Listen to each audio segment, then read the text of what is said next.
یا جناب سیدہ یا جناب سیدہ سیدہ یا جناب سیدہ یا جناب سیدہ سیدہ یا جناب سیدہ سیدہ سیدہ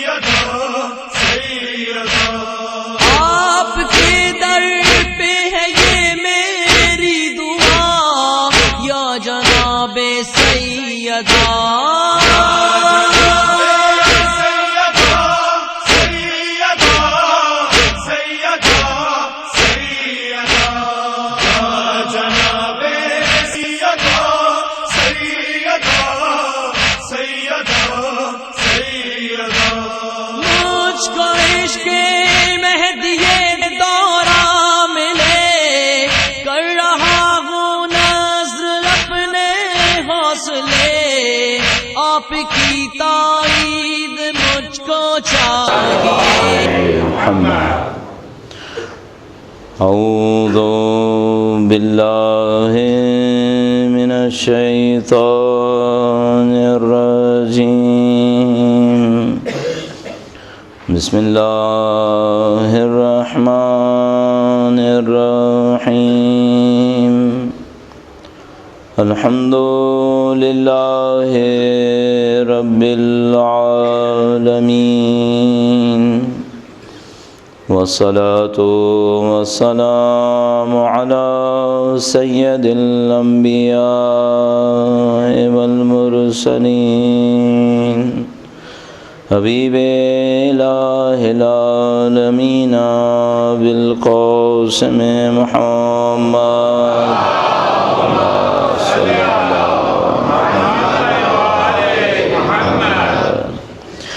وعلى آلہ الطیبین الطاہرین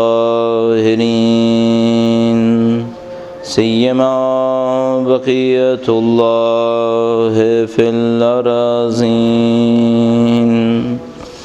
قال اللہ تعالی فی کتابہ الکریم. بسم اللہ الرحمن الرحیم. ام حسبت ان اصحاب الكهف والرقیم كانوا من آیاتنا عجبا. درود بھیجے گا محمد و آل محمد. اللہم صلی علی محمد و آل محمد. اگر انسان پروردگار عالم کی دی ہوئی بصیرت سے اپنے وجود کے اوپر غور کرے اور یہ جاننے کی کوشش کرے کہ ہمارا خدا متعال کے ساتھ رابطہ کس قسم کا ہے، تو فوراً اس بات کو احساس کرے گا کہ اگر ہم احساس کریں یا نہ کریں، ہم سمجھیں یا نہ سمجھیں، ہمارا کوئی چاہنے والا، ہمارا کوئی خیر خواہ، کوئی مہربان خدا سے بڑھ کر کیسے ممکن ہے. اگر میں اور آپ اپنی زندگی کے اندر کوئی مادی چیز بھی بناتے ہیں، کوئی دنیاوی چیز بناتے ہیں، تو اس سے ہمارا اور آپ کا ایک اٹیچمنٹ بن جاتا ہے. ہم اور آپ مثال کے طور پر فرض فرمائیں جیسے کہ کبھی مثلا ہاتھ کوئی تجارت کرنی ہو یا کوئی کاروبار کرنا ہو، تو اس کاروبار اور تجارت کے دوران بھی کچھ نہ کچھ ایک اٹیچمنٹ سا بن جاتا ہے کہ بھئی یہ کام وہ کام ہے جو میں نے ہمیشہ سے کیا ہے، اب میں ایک کام تبدیل نہیں کر سکتا چونکہ میں نے ہمیشہ کیا ہے. یا حتیٰ کوئی گھر جس کے اندر انسان رہ رہا ہوتا ہے، تو مثلا اس گھر سے ایک اٹیچمنٹ بن جاتا ہے. شاید بہت صحیح نہ ہو لیکن انسان اس طرح سے ایک اٹیچمنٹ کریٹ کر لیتا ہے. اب یہ کہ خدا متعال وہ ہے جس نے خلق کیا ہے، خدا متعال وہ ہے جس نے ہمیں پالا ہے، وہ ہے جس نے ہماری تمام ضرورتوں کا خیال رکھا ہے. کبھی ہمیں اس کمزوری کے عالم میں تنہا نہیں چھوڑا جس کمزوری کے عالم میں ہم اپنا دفاع تو چھوڑیے اپنے بارے میں سچ سوچ بھی نہیں سکتے تھے. جب اس نے برسوں اس عالم میں ہمارا خیال رکھا جس میں ہم کچھ بھی کرنے کے قابل نہیں تھے، اور اب اتنا کچھ ہو جانے کے باوجود ظاہر ہے کہ اس کے وجود کے لیے تو ہم کچھ بھی کرنے کے قابل ابھی بھی نہیں ہیں، اور کیسے کوئی قابل ہو سکتا ہے؟ سوال یہ کہ جب وہ تمام طرح سے ہر طرح سے ہمارا خیال رکھ رہا ہے تو کیا ہمارے لیے کوئی اور امکان ہے کہ ہم خدا کو چھوڑ کر کسی اور کی طرف دیکھنے کی کوشش کریں؟ اگر رابطے کے اوپر غور فرمائیں تو قرآن کریم نے خوبصورت ترین تعبیرات اس وقت کے لیے کہی ہیں جب کوئی بندہ اس خدا کو پکارتا ہے۔ نبی اکرم کے سامنے نبی اکرم سے کہا گیا کہ اے نبی لوگوں سے کہہ دیجئے کہ اگر میرا کوئی بندہ مجھے پکارے، جب بھی مجھے کوئی میرا بندہ پکارے گا، انی قریب اجیب دعوت الداعی اذا دعان، تو میں قریب ہوں ہر پکارنے والے کی بات پر جواب دوں گا، اذا دعان۔ بس ان کو چاہیے مجھے پکاریں اور ان کو چاہیے کہ میرے اوپر ایمان لائیں۔ یعنی عجیب بات یہ ہے کہ وہ بے نیاز ہے، اور اس کی بے نیازی کا یہ عالم ہے کہ مثال کے طور پر پوری دنیا کے 6 ارب انسان اگر اس سے رخ پھیر لیں، بتوں کی عبادت کے اندر مبتلا ہو جائیں، ایک آدمی بھی خدا کو سجدہ کرنے والا نہ ہو، تو اس کی شان میں تو کوئی کمی واقع ہونی نہیں ہے، اس کی کبریائی کے اوپر کوئی اثر نہیں پڑنا ہے۔ 6 ارب کے 6 ارب انسان اکٹھے کفر اختیار کر لیں نعوذ باللہ، چاہے تو 6 ارب کے 6 ارب کو ایک سیکنڈ کے اندر ہلاک کرے اور 6 ارب مسلمان ان کی جگہ خلق کر دے، 6 ارب مومن ان کی جگہ خلق کر دے، کوئی مشکل کام نہیں۔ وہ اتنا بے نیاز ہے اور اپنی تمام تر بے نیازی کے بعد بندوں سے کہتا ہے کہ اے بندو اگر تم نے گناہ بھی کیا ہے اور مجھے پکارو گے تو میں جواب دوں گا، میں تمہیں بے آواز نہیں چھوڑوں گا، بے جواب نہیں چھوڑوں گا۔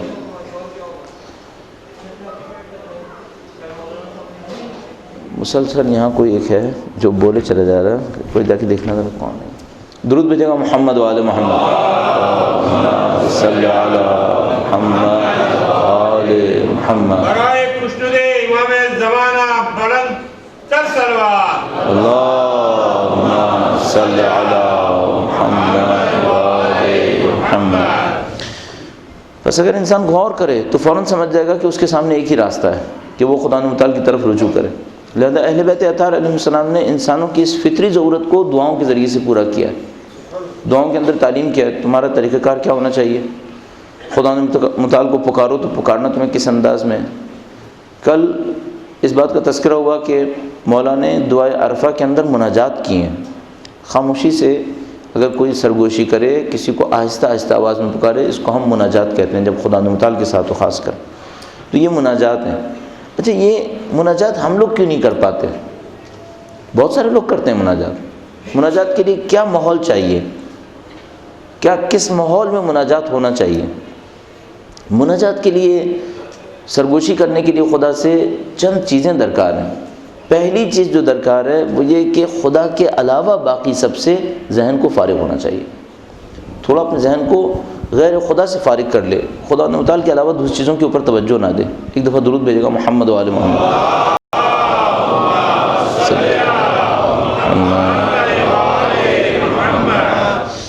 تو نہیں کیا ہو رہا ہے، ڈسٹربنس اتنی ہے آج۔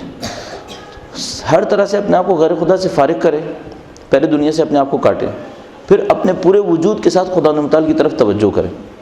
جب ہر چیز سے اپنے آپ کو کاٹے گا اور اپنے نفس کے اندر ہر چیز سے کٹنے کے بعد پکارے گا ایک دفعہ کوئی ہے جو سننے والا ہے، تب خدا کو احساس کرے گا۔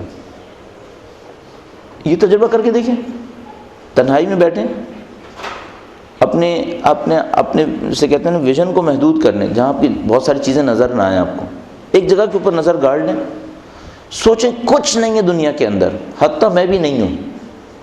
اب سوچیے کوئی سننے والا ہے یہاں پر یا نہیں ہے، کوئی ہے جس کو پکاروں تو سن لے، تب آپ کو خدا متعال کا وجود نسبتاً زیادہ احساس ہوتا سمجھ میں آئے گا۔ جب یہ حالت ہو جائے اب اس خدا کو پکارنے کی کوشش کیجیے۔ اب سوچیے اپنے آپ سے بار بار کہیے اب کوئی سننے والا نہیں ہے، اب جو میں دل میں پکار رہا ہوں اس کو کوئی سننے والا نہیں ہے، اب سننے والا خدا ہے۔ اب اس خدا سے بات کیجیے، اب اس خدا سے راز و نیاز کیجیے، کیونکہ اب آپ صرف خدا کو سنا رہے ہیں۔ یہ کام خاص کر تنہائی میں اس لیے کریں تاکہ شیطان آپ کے ذہن میں کوئی اور خیال نہ دے سکے۔ اور وہ جو سجدے والی بات ہوئی کہ 5 منٹ سجدہ کریں، وہ اسی خاطر تھا کہ خدا متعال سے مناجات کا ایک دروازہ کھل جائے، کسی طریقے سے اس کے ساتھ گفتگو کا ایک انداز آ جائے ہم لوگوں کو۔ اچھا جب یہ عالم ہو جائے، اب مثال کے طور پر کوئی کسی سے پوچھتے تھے، ہم لوگ مدرسے کے اندر ہوتے تھے، ایک ایک کمرے میں 4 6 سوتے تھے اسٹوڈنٹس. تو ایک استاد نے کہا مثلا اسی قسم کی مناجات کی باتیں اور یہ وہ، تو کسی طالب علم نے ایسی مذاق میں کہا کہ ہم لوگ کیا ایک کمرے میں 4 آدمی سو رہے ہوتے ہیں، تنہائی کہاں ہے؟ بہت اچھا تجربہ کیا، بہت اچھا تجربہ بتایا. کہنے کہ کیوں نہیں ہے، کمبل سر پہ اوڑھ لو، آنکھیں بند کر لو، دیکھو تنہائی ہے. کیا مشکل کام ہے؟ تنہا ہو، دیکھو اپنی تنہائی خود ایجاد کر لو. اور جب تنہائی ایجاد کرو گے تب تمہیں خدا یاد آئے گا. اور جب تک اٹیچمنٹس کے ساتھ ہیں یہ وہ ان تمام کے ہوتے ہوئے پھر خدا یاد نہیں آتا. خدا یاد ہی اس وقت آتا ہے جب یہ تمام چیزوں سے رابطہ کم ہونا شروع ہو جائے. لہذا اچھا ان اہل بیت میں ظاہر ہے ان کے پاس تو ان کو رابطہ بنانے کی ضرورت نہیں تھی، مستقل حضور تھا، مستقل حضور تھا. ہم لوگوں کو ابھی دیکھیں ہم اور آپ کے ساتھ کیا ہوگا. مثلا فرض کیجئے جب ہم مجلس کے اینڈ میں جانے لگیں گے، مصائب کی طرف آئیں گے، تو مصائب کے دوران چند سیکنڈ کا ایک ٹائم آئے گا. اگر ہم بھرپور مصائب پڑھ پائے اور آپ بھرپور طریقے سے رو پائے، چند سیکنڈ کا ٹائم ایک آئے گا جب دل بہت نرم ہو جائے گا. اس وقت زیادہ ادھر ادھر کی خبر نہیں ہوگی، صرف غم یاد رہے گا. اس طرح کا ایک وقت اگر 24 گھنٹے میں ایک دفعہ بھی آتا رہے، اس کا مطلب ہے ہمارے دل کی صفائی کا امکان رہے گا. کوشش کیجئے 24 گھنٹے میں چند لمحے کم سے کم ایسا ہو جب دل کے اوپر یہ حالت آتی رہے. ایک ترکیب تو عرض ہوئی تھی 5 منٹ کے سجدے کی، ایک اور ترکیب بڑی مؤثر ثابت ہوئی ہے. دوستوں نے اس کا تجربہ کیا ہے اور دوست بہت کامیاب ہوئے اس کے اندر، وہ میں آپ کی خدمت میں عرض کرتا ہوں. درود بھیجے گا محمد و آل محمد.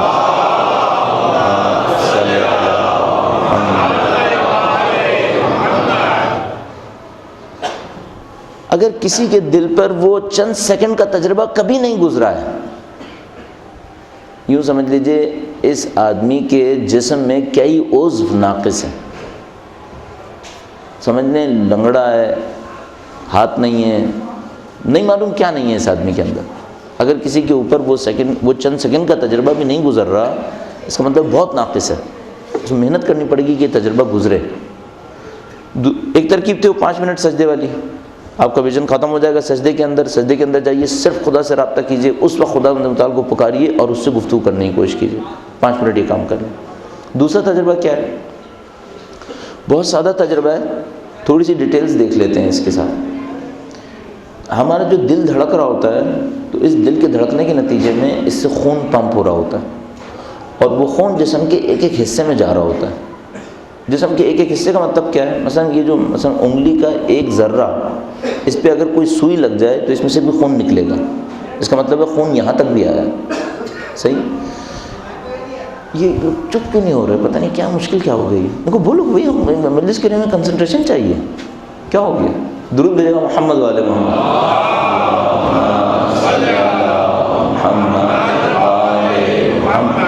شاید آپ کو احساس بھی نہیں ہوگا ہمارے لیے یہ کتنا قیمتی ہے. ہم آپ کو اپنی زندگی کا نچوڑ دے رہے ہیں، اور اس لیے دے رہے ہیں کہ کل مریں تو ہم نے وہ کام کر لیا ہو جو ہم سمجھتے تھے کہ ہمیں کرنا چاہیے تھا. آج رات کی سوچ کر دے رہے ہیں کہ اگر آج رات مرے تو کم سے کم یہ بات تو بتا دی نا.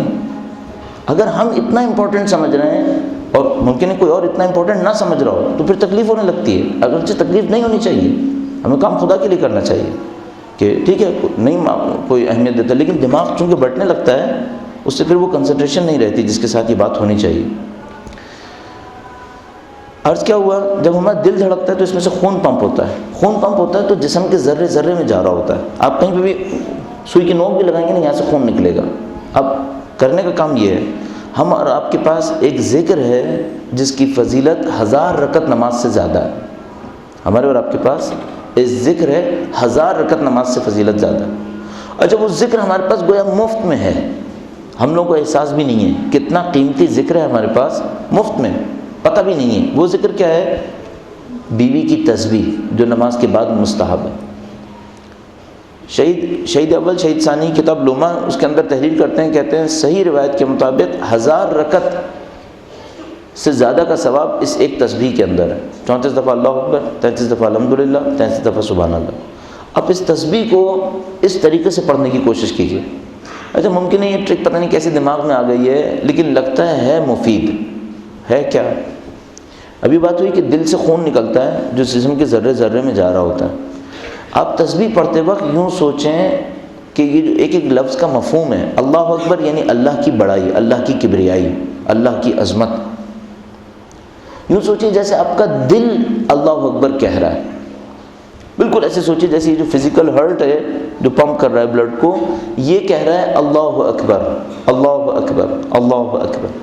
اور اس تصور کے ساتھ سوچئے کہ خدایا میں اپنے دل سے یہ ذکر کروا رہا ہوں چونکہ اس دل سے خون نے جسم کے ذرے ذرے میں پہنچنا ہے، تو تیری کبریائی کا پیغام میرے جسم کے ذرے ذرے تک پہنچ جائے، میرا پورا جسم تیری توحید کا ماننے والا جسم بن جائے. صحیح؟ اللہ اکبر دل کہے جیسے اللہ اکبر، اسٹیٹ ہے کہ بولیے اللہ اکبر جیسے آپ کا دل پہ رہا ہے اللہ اکبر. اچھا الحمدللہ کیا ہے؟ الحمدللہ خدا کی نعمتوں کا شکر بجا لانا ہے. اللہ اکبر کہتے وقت کہا کہ جیسے خدا متعال کی کبریائی کا پیغام میرے جسم کے ذرے ذرے تک پہنچ جائے. اچھا خدا کی کبریائی کا پیغام میرے جسم کے ذرے ذرے تک پہنچے گا تو کیا ہوگا؟ میرا جسم خدا کے سامنے خاضع و خاشع ہو جائے گا. کیا مطلب؟ پھر میری آنکھیں گناہ نہیں کریں گی، خدا کی اطاعت کریں گی.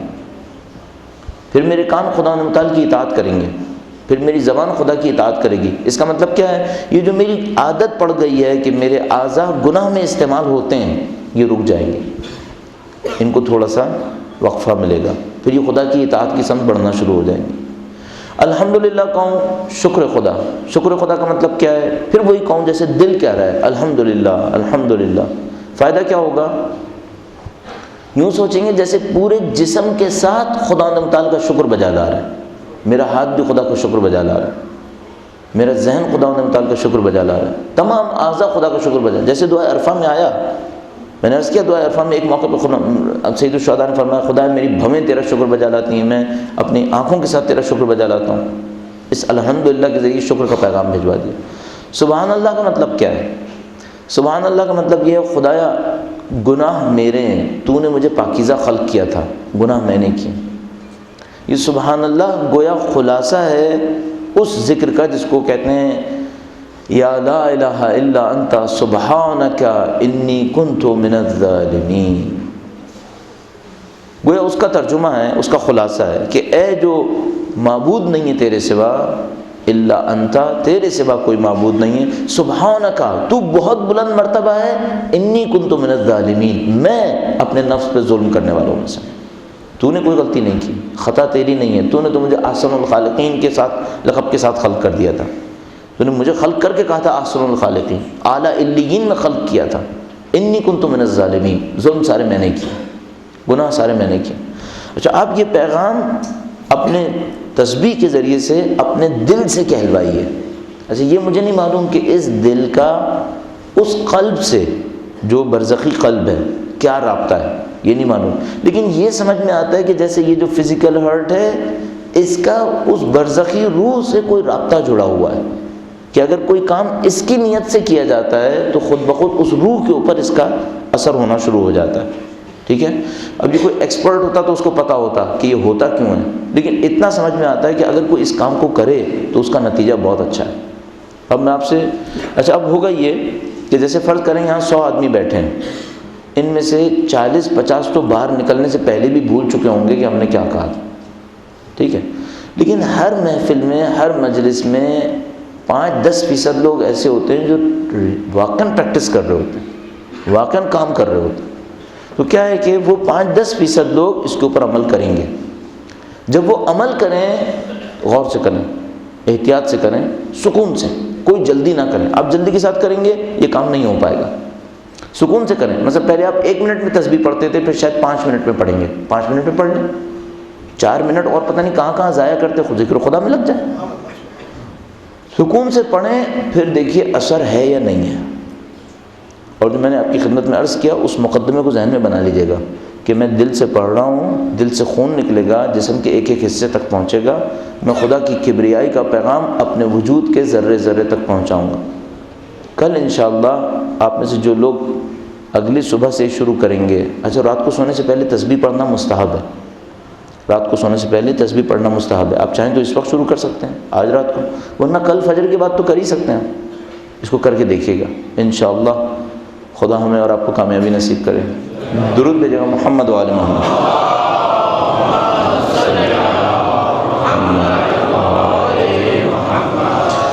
امام نے دعا میں فرمایا اللہم اجعل غنایا فی نفسی، کل وہاں تک فرمایا تھا کہ خدا میں اس کی تاخیر طلب نہ کروں جس کو تو تعجیل چاہتا ہے، اور اس کی تعجیل طلب نہ کروں جس کی تو تاخیر چاہتا ہے۔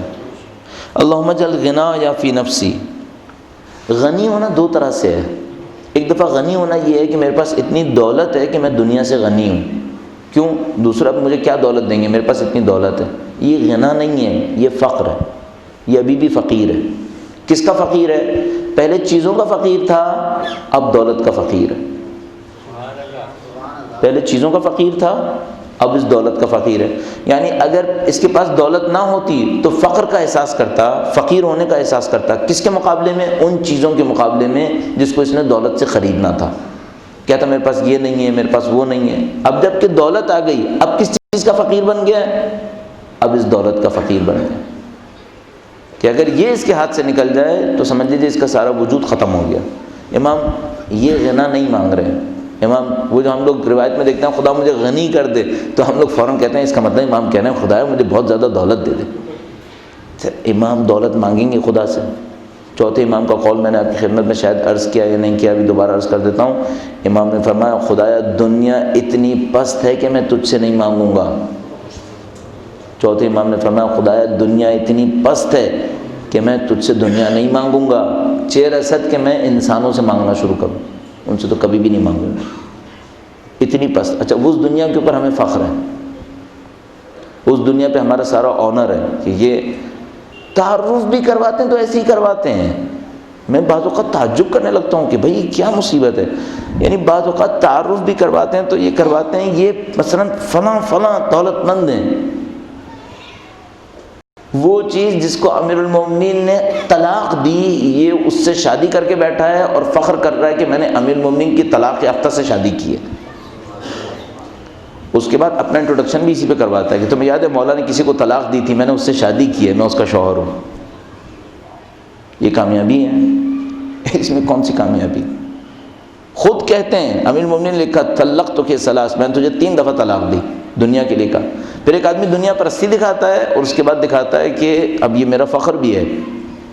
کون سا فخر ہے؟ اللہم اجعل غنایا فی نفسی، اے خدایا مجھے میرے نفس میں غنی کر دے۔ مجھے نفس میں غنی کیسے کر دے؟ اگر تو میرے ساتھ ہے پھر مجھے کسی چیز کی ضرورت نہیں ہے۔ یہ ہو گیا غنی فی نفسی۔ والیقین فی قلبی، میرے دل میں یقین دے دے۔ والاخلاص فی عملی، عمل کو خالص کر دے۔ والنور فی بصری، میری بصارت میں نور دے دے۔ بصارت میں نور دے کیا مطلب؟ آنکھوں سے دیکھ نہیں رہا ہے، یہ وہی مسئلہ ہے۔ اندھا دنیا کا دیکھتا ہے اور روح کا اندھا ہے۔ امام فرما رہے ہیں کہ دنیا میں دیکھو نہیں دیکھو، روح سے دیکھنا شروع کرو، اس وقت کام بنے گا۔ اچھا یہ جو ہم نے بہت ساری باتیں کی نا، اس پہ لوگ کہنے لگتے ہیں، مثلا لوگوں کے ذہن میں یہ آتا ہے، خود ہمارے ذہن میں بھی آتا ہے کہ یار کیا سبھی کو فیل کرنا ہے؟ کیا کسی کو پاس بھی کرنا ہے یا نہیں کرنا ہے؟ تو ابھی میں ذہن سوچنے لگتا ہے بعض اوقات کہ اگر اس حساب سے دیکھیں جو ہمارے دماغ میں آ رہا ہے تو یہ تو سب کا معاملہ خراب ہو گیا۔ آگے ہوگا کیا؟ مثلا شفاعت ملی، قیامت کے دن شفاعت ملنی ہے، اس سے پہلے کا کیا ہوگا؟ اس سے پہلے کا کیا ہوگا؟ پھر یہ سمجھ میں آتا ہے کیا یہ ہو سکتا ہے کہ اتنے لوگ فیلئر ہو جائیں؟ صحیح ہے۔ اچھا اب ایک اور بات پوچھتا ہوں، چلیں ابھی ہم لوگ اس بات میں شبہ کر رہے ہیں کہ اتنے لوگ اکٹھے فیلئر کیسے ہو سکتے ہیں؟ اپنے آپ سے پوچھئے گا 6 ارب آبادی میں سے جو رسول خدا پر ایمان نہیں لائے یہ فیلئر ہیں یا نہیں ہیں؟ اور وہ کتنے ہیں؟ 5 ارب۔ وہ زیادہ نہیں لگ رہا ہے؟ بہت زیادہ ہے۔ 1 ارب کے مقابلے میں 5 ارب آپ نیٹ فیلئر کہہ رہے ہیں رسول خدا پر ایمان نہیں لائے، معاملہ ختم۔ اب یہاں پہ کتنے پاس ہیں؟ یہ مشکل ہے۔ اور ایک اور بہت بڑی مشکل ہے، اور وہ کیا ہے؟ اگر ہم صحیح سمجھ رہے ہیں اور روایتوں سے جو نشاندہی ہو رہی ہے تو یہ آخر الزمان ہے، یہ آخری وقت ہے۔ جو کل بھی آپ کی خدمت میں روایت پڑھی پوری منطبق ہو رہی تھی، پوری کی پوری امپلیمنٹ ہو رہی تھی یہاں پر۔ اگر یہ آخری وقت ہے تو اس آخری وقت میں ایمان بچانا اتنا مشکل ہے کی روایتوں میں آیا ہے کہ جیسے ایک لومڑی اپنے بچوں کو لے کر 7 گھر تبدیل کرتی ہے، اس طرح مومن اپنے بچوں کو لے کر جگہیں تبدیل کرتا رہے گا تاکہ ایمان کی حفاظت کرے، ایمان نہیں بچا پائے گا۔ اس خاطر سخت ہے اتنا۔ یہ جو ہم باتیں کر رہے ہیں یہ اگر ہم 100 سال پہلے ہوتا نا تو اتنا سخت نہیں لگتا۔ کیوں؟ 100 سال پہلے اتنا خراب نہیں تھا۔ میں نے آپ کی خدمت میں عرض کیا 70 سال پہلے عراق کے اندر مثلا عرض ہوا کہ نجف کے اندر نماز وطر کے اندر ابو حمزہ شمالی پڑھنے والے 70 سے زیادہ افراد تھے۔ ابھی کوئی ایک ملے گا روئے زمین کے اوپر؟ یعنی ہم جیسوں کو مل پائے گا؟ ہوگا کوئی کونے خدروں میں ہوں گے، لیکن ہمیں کہیں نظر بھی نہیں آ پا رہے اب تو۔ اور یہ میں نہیں کہہ رہا کہ ہمیں نظر نہیں آ پا رہے، یہ آیت اللہ مصباح یزدی نے اپنی کتاب میں لکھا کہ اب لوگ نظر نہیں آ رہے، اور اس کے بعد انہوں نے لکھا کہ شاید اب گھروں میں پڑھنے لگے ہوں۔ کیا کہہ سکتے ہیں؟ شاید گھروں میں پڑھنے لگے، پہلے حرم میں پڑھتے تھے، اب شاید گھروں میں پڑھتے ہیں، نظر نہیں آتے۔ تو یہ مشکل ہے، اس خاطر یہ اتنا سخت لگ رہا ہے کیونکہ آخر الزمان ہے۔ آخر الزمان میں لوگوں کے اقدار تبدیل ہو چکے ہوتے ہیں، اور اس وقت یہی مشکل ہمارے سامنے ہے۔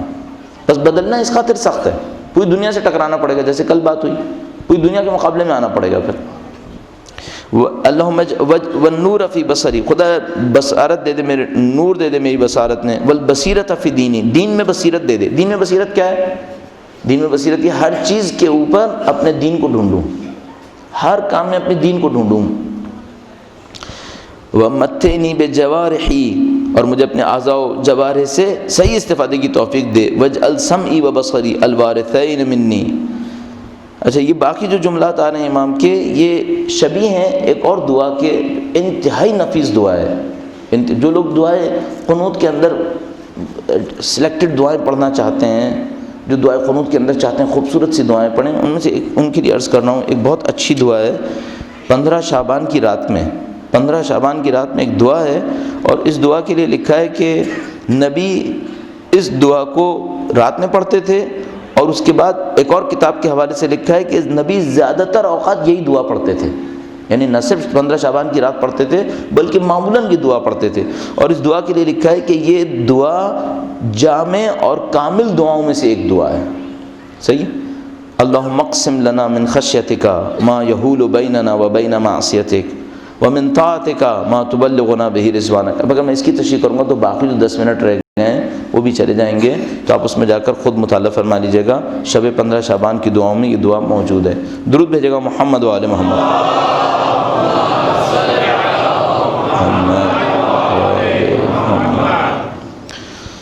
امام علی مقام نے اس کے بعد مختلف چیزوں کو خدا متعال سے واسطہ دے کر فرمایا ہے، یعنی خدا تجھے واسطہ اس وقت کا جب تو نے مجھے سیراب کیا، خدا واسطہ اس وقت کا جب تو نے مجھے خلق کیا۔ اس طرح کر کے امام نے مختلف اوقات کا واسطہ دیا خدا متعال کو، اور اس کے بعد ایک جملہ فرمایا کہ خدایا نجنی من احوال الدنیا و قربات الآخرہ، اے خدایا مجھے نجات دے دے دنیا کی مصیبتوں سے، آخرت کی درد سے۔ وقفنی شر ما یعمل الظالمون فی الارض، اور جو کچھ ظالم دنیا کے اندر انجام دے رہے ہیں اس کے شر سے مجھے نجات دے لے۔ اللہم ما اخاف فکفنی، اے خدایا جس سے میں ڈر رہا ہوں اسے تو سنبھال لے۔ وما احذر فقنی، اور جس کا مجھے خوف ہے اس سے تو مجھے محفوظ کر دے۔ وفی نفسی و دینی فاحرسنی، اور اے خدایا مجھے نفس میں اور میرے دین کے اندر میری حفاظت فرما۔ وفی سفری فاحفظنی، اور میرے سفر میں میری حفاظت کر لے۔ یہ سفر کون سا سفر ہے؟ جسمانی سفر نہیں ہے، یہ سفر وہ سفر ہے جو وہ خدا متعال کی طرف انسان کر رہا ہوتا ہے، کہ یہ جو دنیا کے سفر ہیں یہ تو تھوڑی دیر میں ختم ہو جائیں گے، اس جگہ سے اس جگہ چلے جائیں اب معاملہ ختم ہو گیا، لیکن یہ جو خدا متعال کی طرف سفر ہے یہ دائمی سفر ہے، ابدی سفر، اور اس کے لیے بہت مشکل ہے۔ اچھا، ایک جملہ اور بھی عرض کرتا چلوں، جو ہم نے پہلے آپ کی خدمت میں عرض کیا تھا کہ برزخ کی زندگی میں انسانوں کے جسم تبدیل ہو سکتے ہیں، جانوروں کی شکل میں محشور ہو سکتے ہیں، اس کے اوپر بھی ایک دعا موجود ہے 15 شعبان کی رات میں۔ اللہم انی الیک فقیر ومن عذابک خائف مستجیر، اے خدا میں تیرا محتاج ہوں، میں تیرے عذاب سے ڈر رہا ہوں۔ اللہم لا تبدل اسمی ولا تغیر جسمی، ذرا غور سے سماعت فرمائیے گا۔ اللہم لا تبدل اسمی، اے خدایا میرے نام کو تبدیل نہ کر۔ دنیا میں لوگوں کے نام تبدیل ہوتے ہیں کیا؟ نہیں، میرا نام علی مرتضیٰ ہے، مرتے دم تک علی مرتضیٰ ہے، اس کو خدا تبدیل کرتا ہے؟ نہیں، مشکل یہاں پہ نہیں ہے، مشکل برزخ میں ہے۔ کیوں؟ یہاں میرا نام ہے علی مرتضیٰ مسلمان، یہاں میرا نام ہے علی مرتضیٰ شیعہ علی، برزخ میں نہیں معلوم میرا نام کیا نام ہے۔ عرض کروں ٹائٹل کیا ہو سکتا ہے؟ توبہ کرتے ہیں خدا سے، فلانی منافق، کیوں؟ صفت اس کی یہ تھی کہ ہمیشہ منافقت کرتا تھا۔ فلانی کافر، کیوں؟ صفت اس کی یہ تھی خدا کی آیتوں کا ہمیشہ انکار کرتا تھا۔ فلانی فاجر، کیا مطلب؟ اس کی صفت یہ تھی کہ خدا کے گناہ کو کھلے عام انجام دیتا تھا۔ فلانی ظالم، نام تبدیل ہونا اس کو کہتے ہیں۔ اب مولانا کیا فرمایا؟ لا تبدل اسمی، اے خدایا میرے اسم کو تبدیل نہ کر، ولا تغیر جسمی، اور اے خدایا میرے جسم کو متغیر نہ کر۔ جسم متغیر ہونا کیا مطلب ہے؟ جسم کیا متغیر ہوگا؟ میرا جسم ہے اب تو آخر تک چلے گا۔ ہاں مشکل یہ ہے کہ برزخ کی دنیا میں جیسے جیسے نام تبدیل ہوتے ہیں، برزخ کی دنیا میں جسم بھی تبدیل ہوتے ہیں۔ کیوں؟ اس دنیا میں کوئی انسان تھا، برزخ کی دنیا میں مثال کے طور پر جانور اٹھا، یہ بھی ہو سکتا ہے، برزخ کی دنیا میں جانور ہو کے اٹھے۔ تو امام کی یہ دعا بہت واضح ہے اس مطلب کو بیان کرنے کے لیے۔ فرمایا اللہم انی الیک فقیر ومن عذابک خائف مستجیر، اللہم لا تبدل اسمی، میرے نام کو تبدیل نہ کر، میں یہاں شیعہ علی ہوں، برزخ میں بھی شیعہ علی بنوں۔ ولا تغیر جسمی، میرے جسم کو متغیر نہ کر، میں یہاں انسان ہوں، اس برزخ کے اندر بھی محشور انسان کی شکل میں ہو جاؤں۔ اور اس کے بعد یہ وہ سفر ہے جو مشکل ہے۔ امام یہ جو فرما رہے ہیں خدا میری سفر میں میری حفاظت کر دے، اس سفر میں مشکل ہے۔ امام امیر المومنین تمام سفر پہچاننے والے، ان کی ذات مقدس پہ درود بھیجے گا محمد و آل محمد۔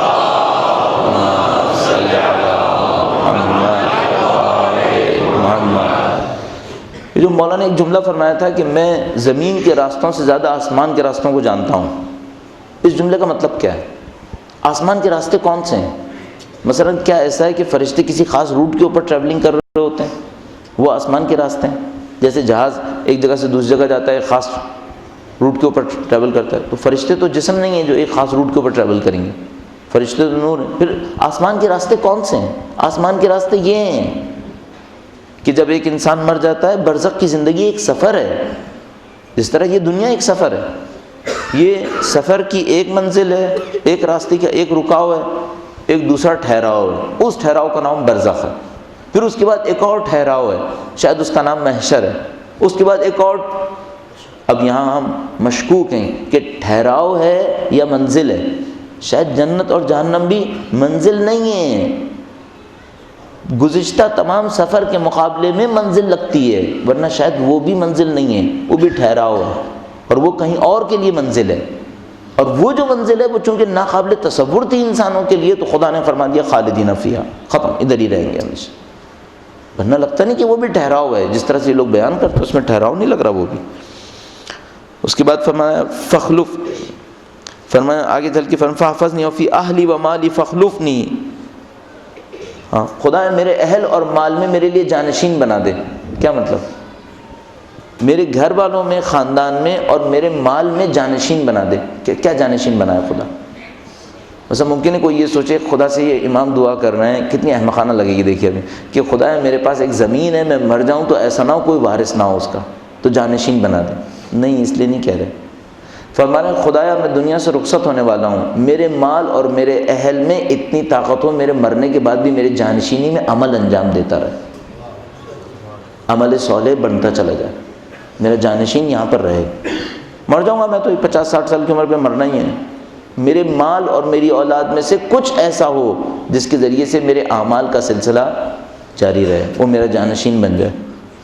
وَفِيمَا رَزَقْتَنِي فَبَارِكْ لِي، اور جو تو نے مجھے رزق دیا ہے اس کو میرے لیے مبارک کر دے۔ ہم لوگ کہتے ہیں رزق میں برکت کیا ہے؟ دولت بڑھ رہی ہے، یہ رزق میں برکت ہے، یہ رزق میں برکت نہیں ہے۔ رزق میں برکت یہ ہے کہ اس دولت میں سے کتنا حصہ آخرت میں بڑھ کر ملنے والا ہے، یہ برکت ہے۔ بچنا بھی یہی ہے، ضائع ہونا اس کا مطلب وہ جو ہم نے استعمال کیا وہ ضائع ہے، وہ بچنا ہے، اس کو ہم برکت کہتے ہیں۔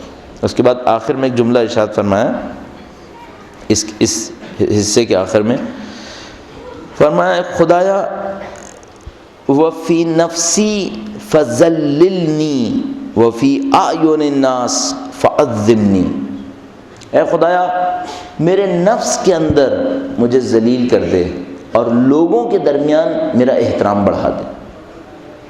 دو صورتیں ہوتی ہیں، ایک دفعہ کیا ہوتا ہے میں اپنے آپ کو بہت بڑا سمجھتا ہوں، لوگ مجھے بہت چھوٹا سمجھتے ہیں تو میں لوگوں کے سامنے حقیر ہو گیا۔ ایک دفعہ کیا ہوتا ہے لوگ مجھے بڑا سمجھتے ہیں، میں بھی اپنے آپ کو بڑا سمجھنے لگتا ہوں، اس کو ہم تکبر کہتے ہیں۔ میں کیوں اپنے آپ کو بڑا سمجھ رہا ہوں؟ میں تو خدا کے سامنے دیکھوں اپنے آپ کو تو ذلیل دیکھنا چاہیے مجھے۔ امام فرما رہے نہیں، الٹا ہونا چاہیے، میں اپنے اندر اپنے آپ کو کم سمجھوں۔ وفی نفسی فذللنی، اے خدا مجھے اپنے نفس کے اندر ذلیل کر دے۔ ذلیل کر دے کیا مطلب؟ کم رتبہ کر دے۔ میں جب بھی اپنے آپ کو دیکھوں مجھے اپنے اعمال کم لگیں، میں جب بھی اپنے آپ کو دیکھوں مجھے لگے میرا حساب سخت ہے، میں جب بھی اپنے آپ کو دیکھوں مجھے خدا متعال کی طرف سے خوف رہے کہ پتہ نہیں میں نے وہ کیا یا نہیں کیا۔ اچھا اب ذرا تصور کریں، وہ ہمارے بعض دوست احباب کہہ رہے ہیں نا اتنا سخت مت کرو، ذرا دیکھیے چوتھے امام خدا کے سامنے کھڑے ہوتے ہیں لرزتے ہیں، چوتھے امام خدا کے سامنے کھڑے ہوتے ہیں لرزتے ہیں۔ اپنے آپ سے پوچھے تکلفاً لرزتے ہیں کیا؟ کس بات کا خوف ہے؟ ایک دفعہ چوتھے امام خانہ کعبہ کے برابر میں کھڑے ہوئے خدا متعال سے مناجات کر رہے تھے، خدایا مجھے بخش دے، خدایا میرے گناہوں کو معاف کر دے۔ ایک آدمی وہاں سے گزرا، کہنے لگا کہ اے مولا رسول خدا سے جو قرابت آپ کو ہے اس کے بعد آپ کیوں یہ جملہ ارشاد فرما رہے ہیں؟ امام نے اور گریہ کیا، فرمایا کیا تم یہ سمجھ رہے ہو کہ اس سے مجھے نجات مل جائے گی کہ میں قرابت داری رکھتا ہوں؟ کون ہیں ہم اور کس تباہم میں بیٹھے ہیں؟ چوتھے امام گڑ گڑا رہے ہیں، وہ نماز کے اندر لرز رہے ہیں، اور ہم اس بات پر مطمئن ہیں چونکہ میں شیعہ علی ہوں لہذا مجھ سے کوئی حساب نہیں ہوگا۔ تو چوتھے امام کیوں لرز رہے ہیں پھر؟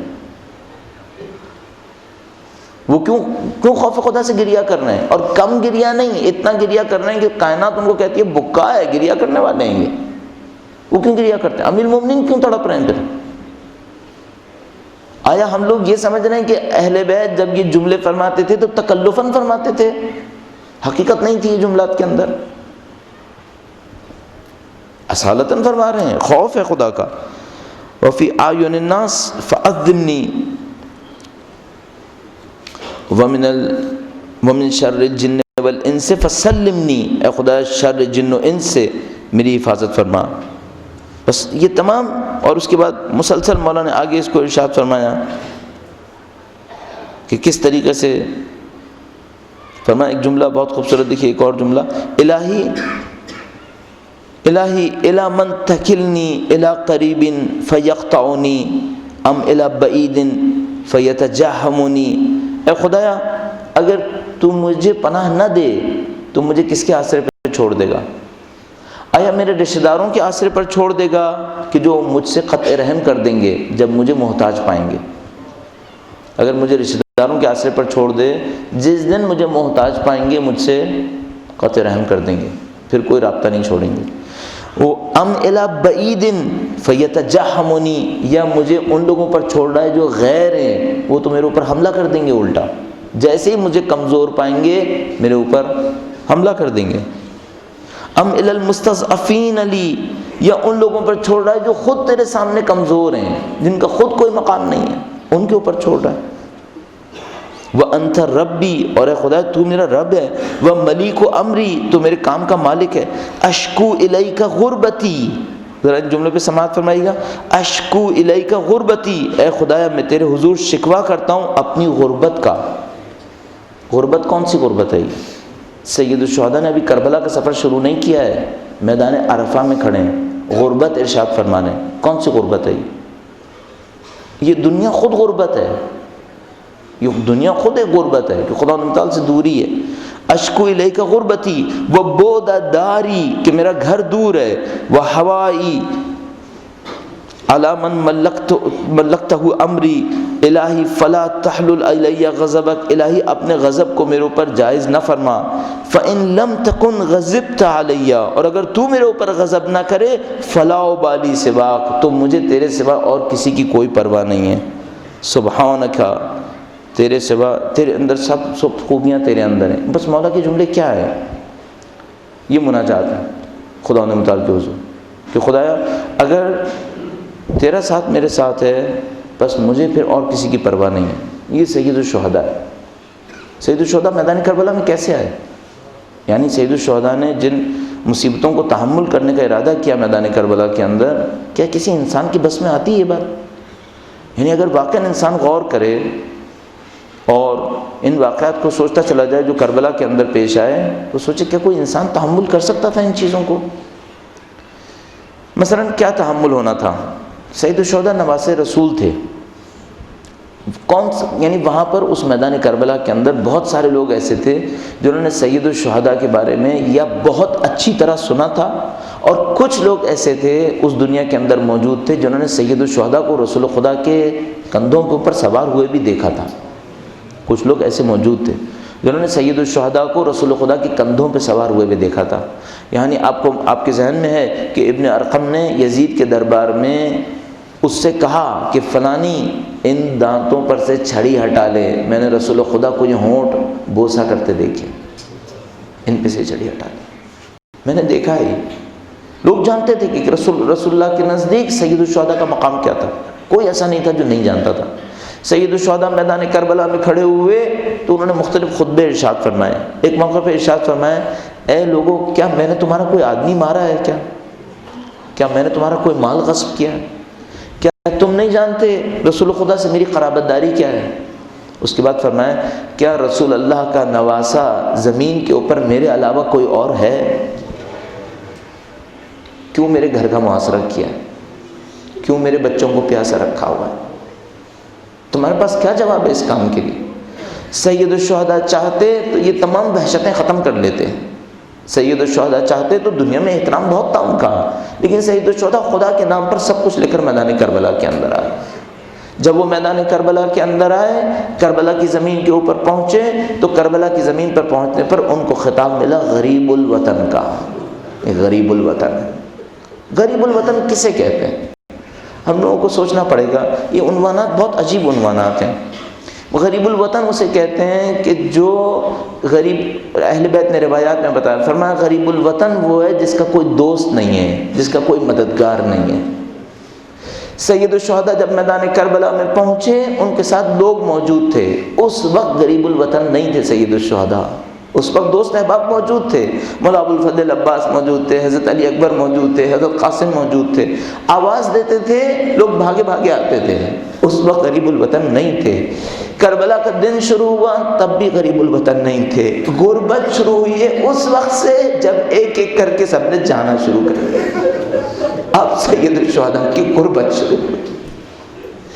اس وقت تک تھوڑی غریب الوطن تھے جب علی اکبر صاحب تھے، جب علی اکبر کے لاشے پر پہنچے اور انہوں نے کہا، اے علی اکبر، تیرے بعد دنیا میں میرے لیے کچھ نہیں رہا، اب غریب الوطن ہے۔ یہ جملہ سید الشہداء نے کیسے کہا؟ وَعَلَى الدُّنْيَا بَعْدَكَ الْأَفَا، اے علی اکبر، اب تیرے بعد دنیا میں کچھ نہیں ہے۔ یہ غریب الوطن ہی ہے۔ اچھا، کوئی اس وقت سید الشہداء کو دیکھتا تو دیکھتا جوان کے لاشے پر ایک بوڑھا کھڑا ہے، کہتا یہ غریب الوطن ہو گیا۔ اب اور کیا غریب الوطن ہوگا؟ اس کو نہیں معلوم غریب الوطن ہی کسے کہتے ہیں۔ غریب الوطن وہ ہے جو اپنے بھائی عباس کے لاشے پر پہنچتا ہے اور کہتا ہے، الآن انکسر ازاری، اب میری کمر ٹوٹ گئی ہے۔ یہ غریب الوطن ہے۔ اور غریب الوطن کسے کہتے ہیں؟ غریب الوطن وہ ہے جو اپنے شیرخوار کو اپنے ہاتھوں میں اونچا کرتا ہے اور اس کا لہجہ اس کی ماں کے پاس نہیں لے جا سکتا۔ یہ غریب الوطن ہے۔ غریب الوطن وہ ہے جو اپنے بچے کے لاشوں کو دفناتا ہے اور لاش کے اوپر پانی کا چھڑکاؤ بھی نہیں کر سکتا۔ یہ غریب الوطن ہے۔ یہ غریب الوطن ہے۔ آج 8ویں امام کی شہادت کی رات ہے۔ 8ویں امام کا لقب ہے غریب الوطن۔ امام کیوں غریب الوطن ہے؟ غریب الوطن ہی یہ ہے، جد امجد مدینہ میں تھے، 8ویں امام طوس میں تھے، مشہد جس کو ہم کہتے ہیں یہاں پر تھے، ہر روز مدینے کا رخ کر کے اپنے اجداد کو سلام کرتے تھے، کہتے تھے میں دور رہ گیا، میں اپنے گھر سے دور ہو ہو گیا، اپنے فرزند کو یاد کرتے تھے، اپنے فرزند کو یاد کرتے تھے۔ آپ جانتے ہیں 8ویں امام کی بہن کا روزہ قم کے اندر موجود ہے۔ یہ بہن یہاں کیوں پہنچی تھی؟ یہ اپنے بھائی سے ملاقات کرنے کے لیے اپنے وطن سے نکلی تھی۔ کاش مجھے اپنے بھائی سے ملنا میسر ہو جائے۔ یہ سب غریب الوطن تھے، لیکن ان سب کی غریب الوطنی ایک حد میں تھی۔ یہ غریب الوطن تھے۔ 8ویں امام کی غریب الوطنی اور عرض کروں آپ کی خدمت میں، جب انسان مرنے لگتا ہے اطراف میں کچھ لوگ موجود ہوں تو مرتے کا دکھ کم ہو جاتا ہے۔ لہذا ہم لوگ اپنے ایسے ہیں کہ اگر مثال کے طور پر خبر ملتی ہے کہ کوئی عزیز اقربا میں سے مر رہا ہے تو کوشش کرتے ہیں مرتے دموں اس کے سرہانے پہنچ جائیں تاکہ اس کو کچھ تسلی ہو جائے۔ سب شہید ہوئے، سارے امام شہید ہوئے، چھٹے امام بھی شہید ہوئے، لیکن جب شہید ہوئے تو سارے رشتہ دار اطراف میں موجود تھے۔ لیکن 8ویں امام ایسے شہید ہوئے، جب شہید ہوئے اطراف میں کوئی گھر والا موجود نہیں تھا۔ لقب پڑ گیا، یہ غریب الوطن مظلوم امام ہے۔ اب میں 8ویں امام سے عرض کرتا ہوں، مولا غریب الوطنی تو آپ کی ہے، لیکن آپ کا نوحہ بھی اپنے حسین کے لیے ہے جس کا لاشا 3 دن تک بے گور و کفن پڑا رہا ہے۔ یہ غریب الوطن ہے۔ 8ویں امام کو پرزہ دوں گا ان کے والد گرامی کا، جن کا لاشا بغداد کے پل کے اوپر پڑا تھا، کوئی اٹھانے والا نہیں تھا۔ یہ غریب الوطنی، یہ ائمہ کا سلسلہ غریب الوطنی کا ہے۔ اب آئیے غریب الوطنی کی انتہا سوچنی ہے، انتہا سوچئے۔ بی بی زینب اللہ علیہ تمام مصائب کو جھیلنے کے بعد سید الشہداء کے روضے پر پہنچی۔ روضے پہ ماتم ہوا، بہت ماتم ہوا۔ پھر ایک وقت آیا بی بی زینب کو الوداع کہنا تھا، اپنے بھائی سے الوداع کیا، کہا اے بھیا غریب الوطن کو ہمارا سلام، آپ کا لاشا کربلا میں ہے۔ اب اس غریب الوطنی میں ایک بچی کا بھی اضافہ کر لے، ایک بچی غریب الوطن ہے۔ شام میں زندانوں کے اندر ایک بچی سسک سسک کر کہہ رہی ہے، اگر میرا باپ غریب الوطن ہے میں اس سے زیادہ غریب الوطن۔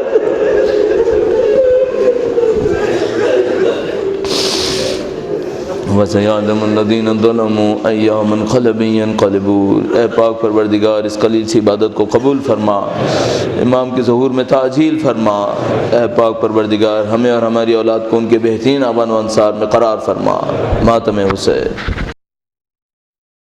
یا جناب سیدہ، یا جناب سیدہ، سیدہ یا جناب سیدہ، یا جناب سیدہ، سیدہ یا جناب سیدہ، سیدہ، سیدہ یا جناب سیدہ، سیدہ، سیدہ، سیدہ یا جناب سیدہ، سیدہ، سیدہ، سیدہ۔ آپ کے در پہ ہے یہ میری دعا، یا جناب سیدہ۔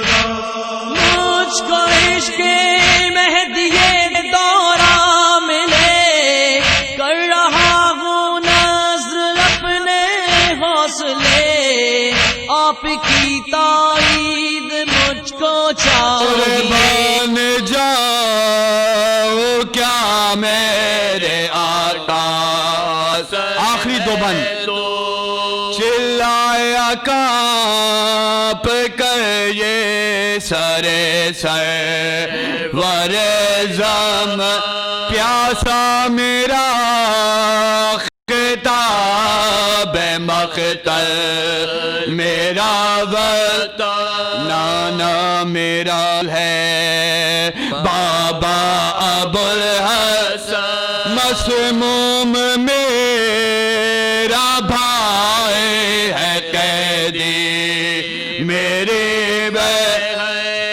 یاد کو رونے والے کا لگتا ہے جگر میں بے بے حسین بے کس و بے پر کا سر ہو میں غش ہو گئے یہ سنتے ہندے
شہر میں آئے گی پہنچی جو قید خانے میں دے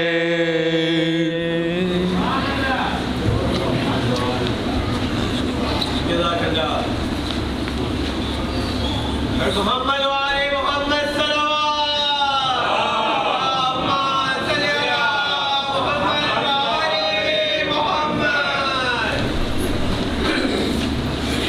محمد وعلي محمد صلوات اللهم صل على محمد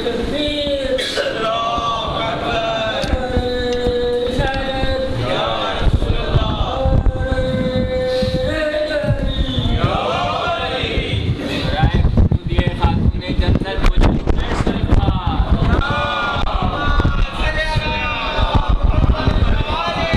محمد برائے خوشنود امام زمانہ بلند تر صلوات اللهم صل على محمد وعلي محمد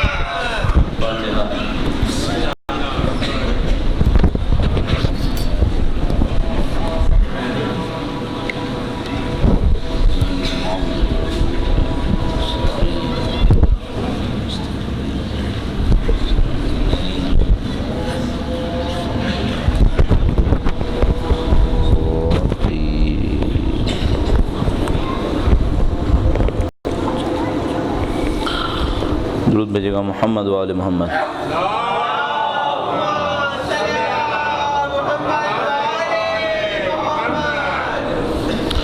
ایک بار پھر درود بھیجے گا محمد و آل محمد.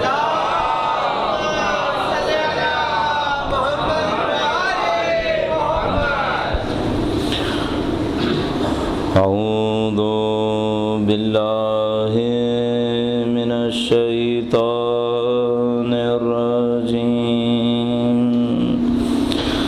بسم اللہ الرحمن الرحیم. الحمد للہ رب العالمین والصلاة والسلام على سید الانبیاء والمرسلین حبیب الہ العالمین بالقاسم محمد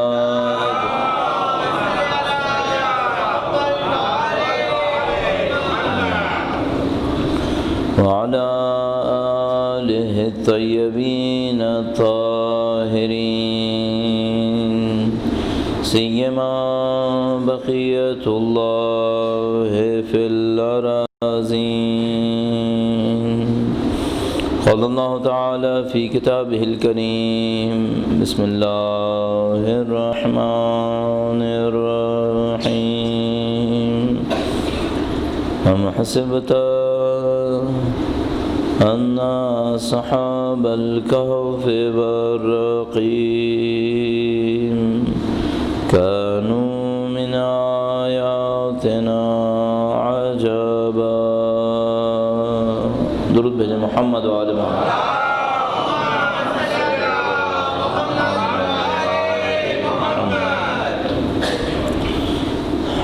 پروردگار عالم نے تمام انسانوں کی عبادتوں کو ایک سطح پہ نہیں دیکھا، بلکہ ہر انسان کی عبادت کو اس کی معرفت کے حساب سے قبول فرمایا ہے. جس کی جتنی معرفت زیادہ ہوتی جائے گی اس کی عبادت کا ثواب، اس کی عبادت کے اثرات اتنے ہی زیادہ بڑھتے چلے جائیں گے. مثلا فرض فرمائیے کہ ایک انسان جو ابھی خدا کے نام سے آشنا ہوا ہے، خدا متعال کے نام پر ایمان لایا ہے، ابھی اس کی ذات کو اپنے دل سے قبول نہیں کر پایا ہے، ایک اس کی عبادت ہوگی. اور ایک وہ انسان ہوگا جس نے نہ صرف یہ کہ خدا متعال کی ذات کو قبول کر لیا ہے بلکہ اپنی زندگی کو خدا متعال کے لیے وقف کر دیا ہے. وہ خدا متعال کے بنائے ہوئے مقدرات سے آگاہ ہے، وہ آسمانوں کے اندر اصطلاح جیسے کہ فرماتے ہیں زمین اور آسمان کے راستوں کو جانتا ہے. جس شخصیت کا یہ عالم ہو تو کیا ان کی عبادت بھی وہی 2 رکعت کا ثواب دے گی کہ جو ایک عام آدمی کی 2 رکعت نماز ثواب دیتی ہے؟ ظاہر کہ ایسا نہیں ہے. عبادتیں تقویٰ معرفت کے حساب سے قبول کی جاتی ہیں اور ان کے درجات بنائے جاتے ہیں. لہٰذا شاید میں نے آپ کی خدمت میں عرض کیا تھا کہ آیت اللہ خمینی نے 6 حدیث کے اندر ایک جملہ فرمایا، بہت نفیس جملہ. انہوں نے فرمایا کہ پوری دنیا اگر جمع ہو جائے، پوری کائنات جمع ہو جائے اور سب مل کر چاہیں امیر المومنین کی ایک تکبیر کے برابر ثواب حاصل کرنا چاہیں تو نہیں کر سکتے. پوری دنیا جمع ہو جائے، امیر المومنین کی ایک تکبیر کہنے کی کوشش کریں، نہیں کہہ سکتے. کیوں نہیں کہہ سکتے؟ کیونکہ جس شخصیت کا ذکر کیا جا رہا ہے اس کی معرفت اس جگہ پر ہے کہ پوری دنیا کی معرفت جمع ہو جائے تو ان کی معرفت کے برابر نہیں ہو سکتی. جب معرفت میں برابر نہیں ہو سکتے تو اس عبادت کے ثواب میں بھی برابر نہیں ہو سکتے. لہذا وہ جملہ سمجھ میں آتا ہے کہ فرمایا کہ علی کی ایک ضربت ثقلین کی عبادت سے بڑھ کر ہے. کیوں ثقلین کی عبادت سے بڑھ کر ہے؟ ایک ضربت، اور اس کی وجہ یہ ہے کہ ثقلین کی عبادت کے اندر وہ معرفت نہیں ہے جو امیر المومنین کی ایک ضربت کے پیچھے معرفت کار فرمائے. اچھا، جب معرفت اس جگہ پر پہنچ جاتی ہے تو ثواب اس پائے پہ پہنچ جاتا ہے. پھر کیا گناہ کا تصور بھی کوئی اسی جگہ پہ ہوتا ہے جتنا نچلی معرفت والے کے لیے ہوتا ہے؟ نہیں، پھر گناہ کا تصور بھی عجیب ہوتا ہے. یعنی تقویٰ کا مطلب بھی یہی ہے، ہر چیز کے درجات ہیں، ہر چیز کے درجے ہیں. مثال کے طور پر فرض فرمائیے میرا جیسا ایک آدمی سوچتا ہے تقویٰ اختیار کرے، تو میرا تقویٰ کیا ہوگا؟ میرا تقویٰ یہ ہوگا کہ میں گناہ سے بچ جاؤں، بس میرا تقویٰ اتنا ہوگا. میری پرہیزگاری جو میں جتنی بھی کوشش کروں گا وہ یہ ہوگی کہ میں حرام میں مبتلا نہ ہوں، یہ میرا تقویٰ. اچھا، آگے بڑھے گا کوئی اور، اس کا تقویٰ کیا ہوگا؟ اس کا تقویٰ یہ ہوگا کہ وہ کہے گا حرام میں تو خیر میں مبتلا ہوتا ہی نہیں ہوں، میں مکروہ بھی کیوں کروں، مکروہ کیوں کروں. یہ اس کا تقویٰ ہوگا کہ وہ کہے کہ نہ صرف یہ کہ حرام نہیں کروں گا بلکہ مکروہ بھی نہیں کروں گا. اچھا، اس سے بڑھ کر ممکن ہے؟ ہاں، اس سے بڑھ کر بھی ممکن ہے. وہ یہ کہ کوئی یہ سوچے کہ میں حرام و مکروہ نہیں کروں گا، حرام اور مکروہ کا دل بھی کیوں چاہے. کیوں دل چاہے؟ ایک دفعہ دل چاہے اپنے اوپر شدت سے حساب لے گا کہ میرے دل میں حرام اور مکروہ کی خواہش کیوں اٹھتی تھی، کیسے ہو گیا یہ؟ اصل یہ لوگ اپنے آپ سے اس بات پہ حساب لیتے ہیں کہ شیطان ہمارے دل میں وسوسہ کیوں ڈال پایا. کیوں؟ قرآن کریم میں لکھا ہوا ہے کہ شیطان نے خدا متعال سے کہا کہ اے خدا، میں تیرے بندوں کو گمراہ کروں گا، وسوسے ڈالوں گا، الا عبادک المخلصین، سوائے تیرے مخلص بندوں کے. اگر شیطان میرے دل میں وسوسہ ڈال رہا ہے، ایک بات کنفرم ہے، وہ یہ کہ میں مخلصین کی فہرست میں نہیں. تو اگر ان کے دل میں وسوسہ بھی اٹھتا ہے تو اپنے آپ سے شدت کا حساب لیتے ہیں، کہتے ہیں ہم مخلص نہیں ہیں تبھی تو وسوسہ اٹھا ہے. مخلص نہیں ہے تو کیا مطلب ہے؟ مخلص کے مقابلے میں در حقیقت جو قرار پاتا ہے وہ مشرک قرار پاتا ہے. جس طرح خلوص کے درجات ہیں اسی طرح شرک کے درجات ہیں. ایک کھلا شرک ہے، ایک ڈھکا شرک ہے، ایک جلی بے اصطلاح اشکار شرک ہے، ایک خفی ہے، چھپا ہوا شرک ہے. تو اگر مخلص نہیں ہے تو اس کا مطلب ہے کسی نہ کسی لیول پر مشرک ہے. ورنہ وسوسہ کیوں ہے پھر؟ اور یہ ہم لوگ ہیں، ہم لوگ تو ابھی پہلے درجے کے اندر ہیں، وہ یہ کہ ہم کہہ رہے ہیں کہ بھئی حرام نہ ہو ہم سے، ورنہ ان لوگوں کا حساب بہت سخت ہے۔ یہ اولیاء اور عرفاء جو ہیں یہ اپنے آپ سے بہت سخت حساب لیتے ہیں۔ مثلا یاد آتا ہے اسی زمانے میں ایک دوست واقعہ سنا رہا تھا، کہنے لگا کہ وہ ایک لڑکا بہت پرہیزگار تھا، جوان ماشاءاللہ بہت پرہیزگار، نماز پڑھتا تھا، وہ لمبی لمبی نمازیں پڑھ رہا ہے، گریا ازاری اور یہ وہ۔ کہنے لگا وہ ایک دفعہ کوئی نماز پڑھ رہا تھا، واجب بھی نہیں تھی، مستحب کوئی نماز پڑھ رہا تھا، تو کسی لڑکے نے اس کے سامنے آ کر اس کو یوں شکل دکھائی، دیکھنے لگا، تو یہ ہنس پڑا کہ مثلا یہ مجھے دیکھ رہا ہے۔ کہنے لگا 3-4 گھنٹے تک اس بات پہ روتا رہا کہ میں ہنسا کیوں تھا، 3-4 گھنٹے تک۔ کہنے لگا بعد میں جا کے ہم نے اس سے معافی مانگی کہ بھائی چھوڑ دے بھائی، ایک دفعہ ہنسا ہی تو ہے، اب اس میں کیا مصیبت اتنا زیادہ سختی کر رہا ہے اپنے اوپر۔ کہنے لگا نہیں تم لوگ نہیں جانتے میں نے شرک کیا۔ کس بات کا شرک کیا؟ کہنے لگا میں خدا کے سامنے غیر خدا کو کیوں دیکھ رہا ہوں؟ جب خدا کے سامنے کھڑا ہوں تو مجھے غیر خدا کیوں سمجھ میں آتا ہے؟ مجھے تو اپنے آپ کو بھی نہیں دیکھنا چاہیے تھا، میں نے دیکھا کیوں؟ ان لوگوں کا حساب بہت سخت ہے، ہم لوگوں کی داستان کہیں اور ہے۔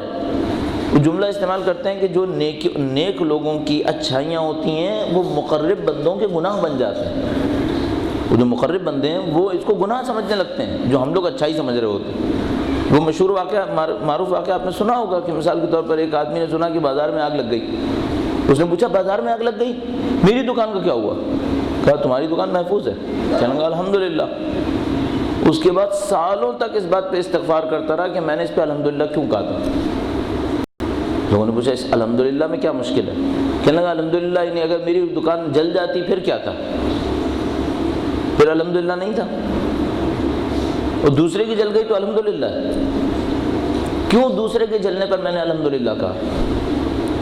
اگر نقصان تھا تو میرا اور اس کا برابر ہونا چاہیے تھا، اگر فائدہ تھا تو میرا اس کا برابر ہونا چاہیے تھا۔ اس کے جلنے پہ الحمدللہ کا اپنے بچنے کے اوپر۔ تو یہ وہ چیزیں جو ہم لوگ کام نہیں کر رہے ہوتے۔ ظاہر ہے ہم لوگوں کا لیول تو ابھی مثلا میں اپنے لیے کہوں گا میرا لیول تو یہ کہ بھائی میں حرام سے بچوں، پہلا مرحلہ جو ہے وہی کہ حرام سے تو بچوں، اس کے بعد پھر معاملہ مکروہات کا آئے گا، پھر میرے ساتھ معاملہ مثال کے طور پر سوچنے سمجھنے کا آئے گا۔ اب وہ جو کل ہم نے بات عرض کی کہ مثلا معصومین تکلفاً نہیں کہتے خدایا بخش دے، معصومین تکلفاً نہیں کہتے خدایا گناہوں کو معاف کر دے، لیکن صرف ایک مشکل کے ساتھ، مجھے کہ جس درجہ معرفت پر وہ پہنچے ہوئے ہیں ان کا گناہ کچھ اور ہے۔ وہ جس کو گناہ کہہ رہے ہیں وہ ہمارے خواب و خیال میں بھی ایسی نیکی نہیں آ سکے گی جس کو وہ گناہ تعبیر کر رہے ہیں۔ مثلا ان اولیاء کا گناہ کیا ہے؟ عرفاء کا گناہ کیا ہے؟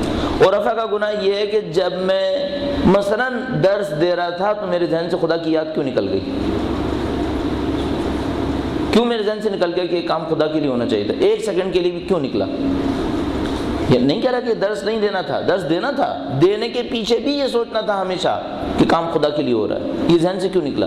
اب دیکھیں نا میں اور آپ جب مثلا ہم بول رہے ہیں ابھی کیا ہمیشہ ذہن میں رہے گا کہ خدا کے لیے ہو رہا ہے؟ یہ نہیں، مشغول ہو جاتے ہیں۔ ظاہر ہے جب انسان بولتا ہے فل کنسنٹریشن ہوتی ہے، کہیں اور توجہ دینے لگتا ہے تو پھر خدا یاد رہتا ہے کیا؟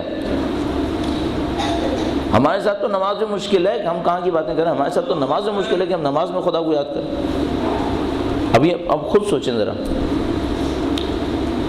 اعتراف کرنا برا نہیں ہے، میرے ساتھ ہوا، بہت برا ہوا یعنی اس طرح سے ہوا کہ میں ایک جگہ پہ گیا بینک میں، وہاں پہ ایک آدمی سے مجھے کام تھا، تو اس نے مجھے جواب دیتے وقت ایک تو بہت روڈ جواب دیا اور دیکھ بھی نہیں رہا تھا میری طرف، تو مجھے بہت برا لگا کہ میں اکیلا کاؤنٹر پہ کھڑا ہوں، مجھے جواب تو دے صحیح سے۔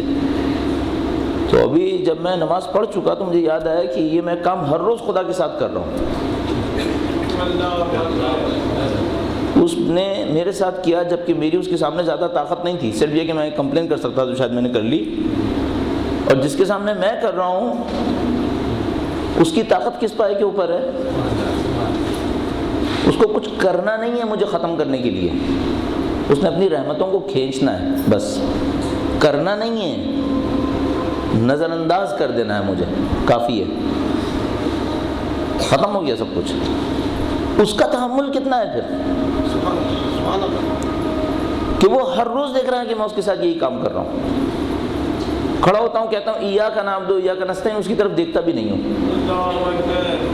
پھر بھی وہ تحمل کر رہا ہے۔ تو ہم بہت بدبخت ہوئے اس معاملے میں، اس حساب سے کہ وہ تو کچھ بھی نہیں کر رہا تھا غلطی جو میں کر رہا ہوں ہر روز، تو اگر ہم حساب کریں تو ہم عجیب کام کر رہے ہیں. اچھا یہ دنیا محضر خدا نہیں ہے کیا؟ یہ خدا کے سامنے ہے نا. ہم خدا کے سامنے خدا کے ساتھ کیا کر رہے ہیں؟ اگر اس طرح سوچنے لگیں تو دیکھیں گے ہمارا معاملہ بہت خراب ہے. اب کوئی یہ کہے گا کہ نہیں یہ معاملہ عرفا کے لیے خراب ہے، ہمارے لیے خراب نہیں ہے. عرفا ٹھیک ہے، وہ اس پائے کے اوپر ہے تو ان کے لیے معاملہ خراب ہے، ہمارے لیے تھوڑی، ہم تو نیچے ہیں. ہم اوپر ہوں یا نیچے ہوں، اس کائنات کا ایک ریئیکشن ہے، وہ برزخ ہے. وہ ریئیکشن سب کے لیے برابر ہے، اس ریئیکشن میں آگے پیچھے نہیں ہے. مثلا کوئی کہے آگ جلائے گی، مومن کو نہیں جلائے گی، فاسق کو جلائے گی دنیا کی آگ. یوں ہی چولہا جل رہا ہے، اس چولہے میں میں ہاتھ ڈالوں نہیں جلوں گا، کافر ہاتھ ڈالے گا جلے گا. کس نے کہا؟ ٹرائی کر کے دیکھو. ہاں ایک دفعہ علیحدہ معاملہ ہے کہ مثلا کسی نے آپ کو للکار دیا، کہا اپنے خدا کو پکارو، علی کو پکارو، یہ کرو وہ کرو، جلاؤ پھر دیکھو، وہ ایک علیحدہ معاملہ ہے. کوئی خدا نے معجزہ دکھانا ہوا، حضرت ابراہیم کو ڈالا آگ میں، نہیں جلی. لیکن کوئی کہہ روٹین میں بھی آگ مومن کو نہیں جلائے گی، کافر کو جلائے گی. یہ نہیں ہوتا. اللہ کا قانون سب کے لیے. لہذا انبیاء کے اوپر پتھر لگتے تھے تو ضرب لگتی تھی. اب کوئی کیا ان کو پتھر لگے تو ان کا جسم دبے نہیں؟ پتھر لگے گا ضرب لگے گی. ختم مرتبت کو پتھر لگے دانت شہید ہوئے تھے، ضرب تو لگی تھی، خون تو نکلا تھا. تو یہ تو قانون ہے جو یہاں پر ہے. تو برزخ بھی ایسے ہی ہے. یہ دنیا وہ ایکشن ہے جو برزخ کو ریئیکشن میں کریٹ کر رہی ہے. اس ایکشن اور ریئیکشن کو آپ توڑ نہیں پائیں گے، اسے کوئی بھی نہیں توڑ پائے گا. یہ خدا کی خلقت ایسی ہے. اگر کوئی یہ کہے مثلا میں متقی و پرہیزگار ہوں، میں غلطی کروں گا برزخ میں میرے لیے کچھ نہیں ہوگا، کافر غلطی کرے گا برزخ میں اس کے لیے سب کچھ ہو جائے گا، نہیں ہونے کا ہے. یہ نہیں ہو سکتا. یہ اس طرح معاملہ نہیں ہے، معاملہ کچھ اور ہے. اسی طریقے سے بہت ساری پیچیدگیاں ہیں جو ہمارے سامنے ابھی جو مثال کے طور پر کچھ دنوں سے ہم تھوڑا سا ایک سخت لہجے میں بات کر رہے ہیں، اور تو لوگ کہہ رہے ہیں بہت خراب ہوتا جا رہا ہے، کوئی رحمت خدا کی طرف اشارہ نہیں ہو رہا ہے، یہ نہیں ہو رہا ہے، وہ نہیں ہو رہا ہے. یہ جو ہے اس کا کوئی جواب ہے؟ کوئی مجھے بھی اطمینان دلا دے نا. میں بھی تو پریشان پھر رہا ہوں نا، میں جیسے کہتے ہیں مارا پھر رہا ہوں. کوئی مجھے بھی اطمینان دلائے کہ بھائی تمہیں رحمت خدا بھی ملنی ہے. مثلا رحمت خدا کا مطلب کیا ہے؟ رحمت خدا کا مطلب یہ ہے اس نے سارے دروازے کھول دیے ہیں. مثلا توبہ کا دروازہ، یہ رحمت خدا ہے. عقل اس نے مجھے دے دی ہے، یہ رحمت خدا ہے. ہدایت مجھے دے دی ہے، یہ رحمت خدا. رحمت خدا یہ نہیں ہے کہ میں حکم دیتا جاؤں گا تم نافرمانیاں کرتے جانا پھر بھی میری رحمت تمہارے لیے، چاہے تم توبہ کرو چاہے تم توبہ نہ کرو.